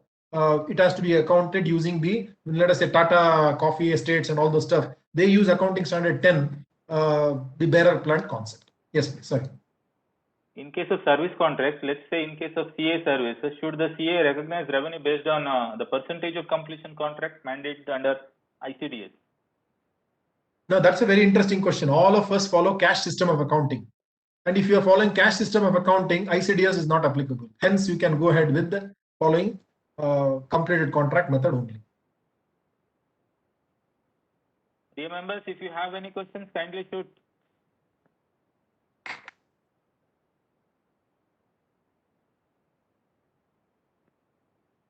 That's all, sir. I think. Sir, one more question. Yes, madam. One question. So you told 1 crore as an estate become 10 lakh asset. 90 lakhs we have to take as a loss for the year. Investment. Correct. That is if it is a long-term investment. It's a long term. If it is for 5 years, then we can take loss for 5 years. Or 1 year we have to take. It should be, see, what happens is the loss may not be sudden. Yes. I have invested 1 crore and it has become in year 1, nothing has happened. 1 crore though, let us say it was 95 lakhs. Okay. 1 crore to 95 lakhs. Then you can probably still say that it is only temporary. Second year hodaga 95 to 90 aitu. Okay. 95 to 90 aitu. So I am getting that it is becoming more and more, other than temporary. So then year 2, I would start recognizing the 10 lakhs. In year 2, I would recognize both 5 lakhs of the year 1 and the 5 lakhs of the year 2. I will recognize in year 2 10 lakhs. 10 lakhs income? It's a loss, no? It's a loss because 1 crore investment has now become 90 lakhs. 90 lakhs, okay. 10 lakhs has become a loss to me. It's an income. Let us say 1 crore investment has become 110 lakhs. Don't account for the profit unless it is sold. No, if it is. If now we are so now first year 10 lakhs loss. Next year if it becomes profit, can we take that profit? Okay. That's a very good question. That's a good question. So let me extend this example. In year 2, I have recognized 10 lakhs loss. Yes. And I brought it down to 90 lakhs. Yes. In year 3, now this has come back to 1 crore. Yes. It touched 98 lakhs. It has touched 98 lakhs. Then I still feel that 98 lakhs is a good enough. It will not go below 98 until first I have to be sure. If it doesn't go below 98, then the which I have recognized in year 2 can be written back. I don't call it as a profit. I will write the loss and bring it, reinstate the loss to reinstate the profit to the extent of loss recognized. To the extent of that. Okay. So the same thing is told in accounting standard 2 also. Whenever an inventory is written down to its net realizable value, you can write back the value of the inventory till such amount as it was written down earlier. But for all these purposes, it is only for accounting, not for tax purpose. Only for accounting, not for tax purpose. Okay. Correct. There is one question from Prashant Tholla, past chairman of Udupi branch, sir. The Udupi, building completion certificate available, but electricity connection not available. Whether the building is ready for use? Yes, sir. Accounting standard 10 very clearly says that the moment it is ready for use, administrative or for any other governmental clearances will not be a reason for you to delay the call to say that it is ready. Once it is ready for use, you cannot thereafter consider it as still under construction. Thank you, Swastika. Yeah. Does a provision for doubtful debt to be treated as a cash clause in the profit and loss account? A provision for doubtful debts is not a cash loss, so it's a non-cash item. So for when you are preparing a cash flow statement to the profit, you add back the provision for doubtful debts. Sir, one more question. Yeah. First question I had is whether Section 8 company needs to be consolidated. You said it is not required, but we should give a note. I told you the reason. Yeah, correct. But if a Section 8 company is a subsidiary of a company which has to follow Ind AS. Okay. Should it follow Ind AS or should it not follow Ind AS? I would suggest that it is better to follow Ind AS. Okay. Okay. To follow Ind AS. Although, see, the point it is told is, I am telling that why subsidiaries have to follow the same framework as the holding company is because they prepare consolidation. This is the logic that I have told. But Yes.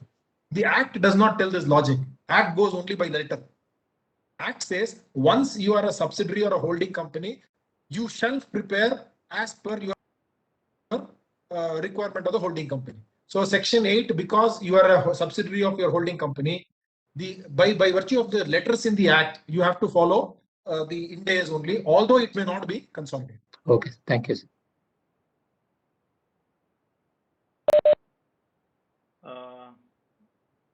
Sir, we have answered all the questions. Yeah. So that also makes us 7 o'clock. Yeah. Any more questions not be taken up because it is beyond the time. Yeah, we can conclude, sir. Okay. Yes.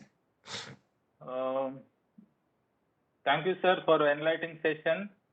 And also thank you all the members who have posted questions. I can say Ramesh Gowda, Sabani sir, and Narayan Murthy, Vaidyanathan, Raghuveer CS, Shweta HV, Anantaran Pai sir, and Prashant Thurla sir. And if I missed someone, kindly excuse me. Thank you so much. I now request the chairman of Udupi branch of SIRC ICAI, Kavitayan Paiti, for the vote of thanks. Good evening, everyone. I deem it a great honor to propose the vote of thanks to all who have helped us in making this seminar such a resolving success. First of all, I would like to propose hearty vote of thanks to our today's resource person, CK Gururaj Acharya sir. Thank you, sir, for making the excellent presentation and making this seminar interesting and meaningful. I also thank Udupi and Mysuru branch committee members who conducted this seminar. Last but not the least, I thank all the attendees who have participated in today's seminar. Thank you. Thank you. Thank you. Thanks for calling me. Thanks to you and thanks to Kumar. Thanks, of course, special thanks to Pradeep has been with me throughout, without taking a break. Good job, Pradeep. God bless you. Thank you so much, sir. Yeah. Thank you. Yeah.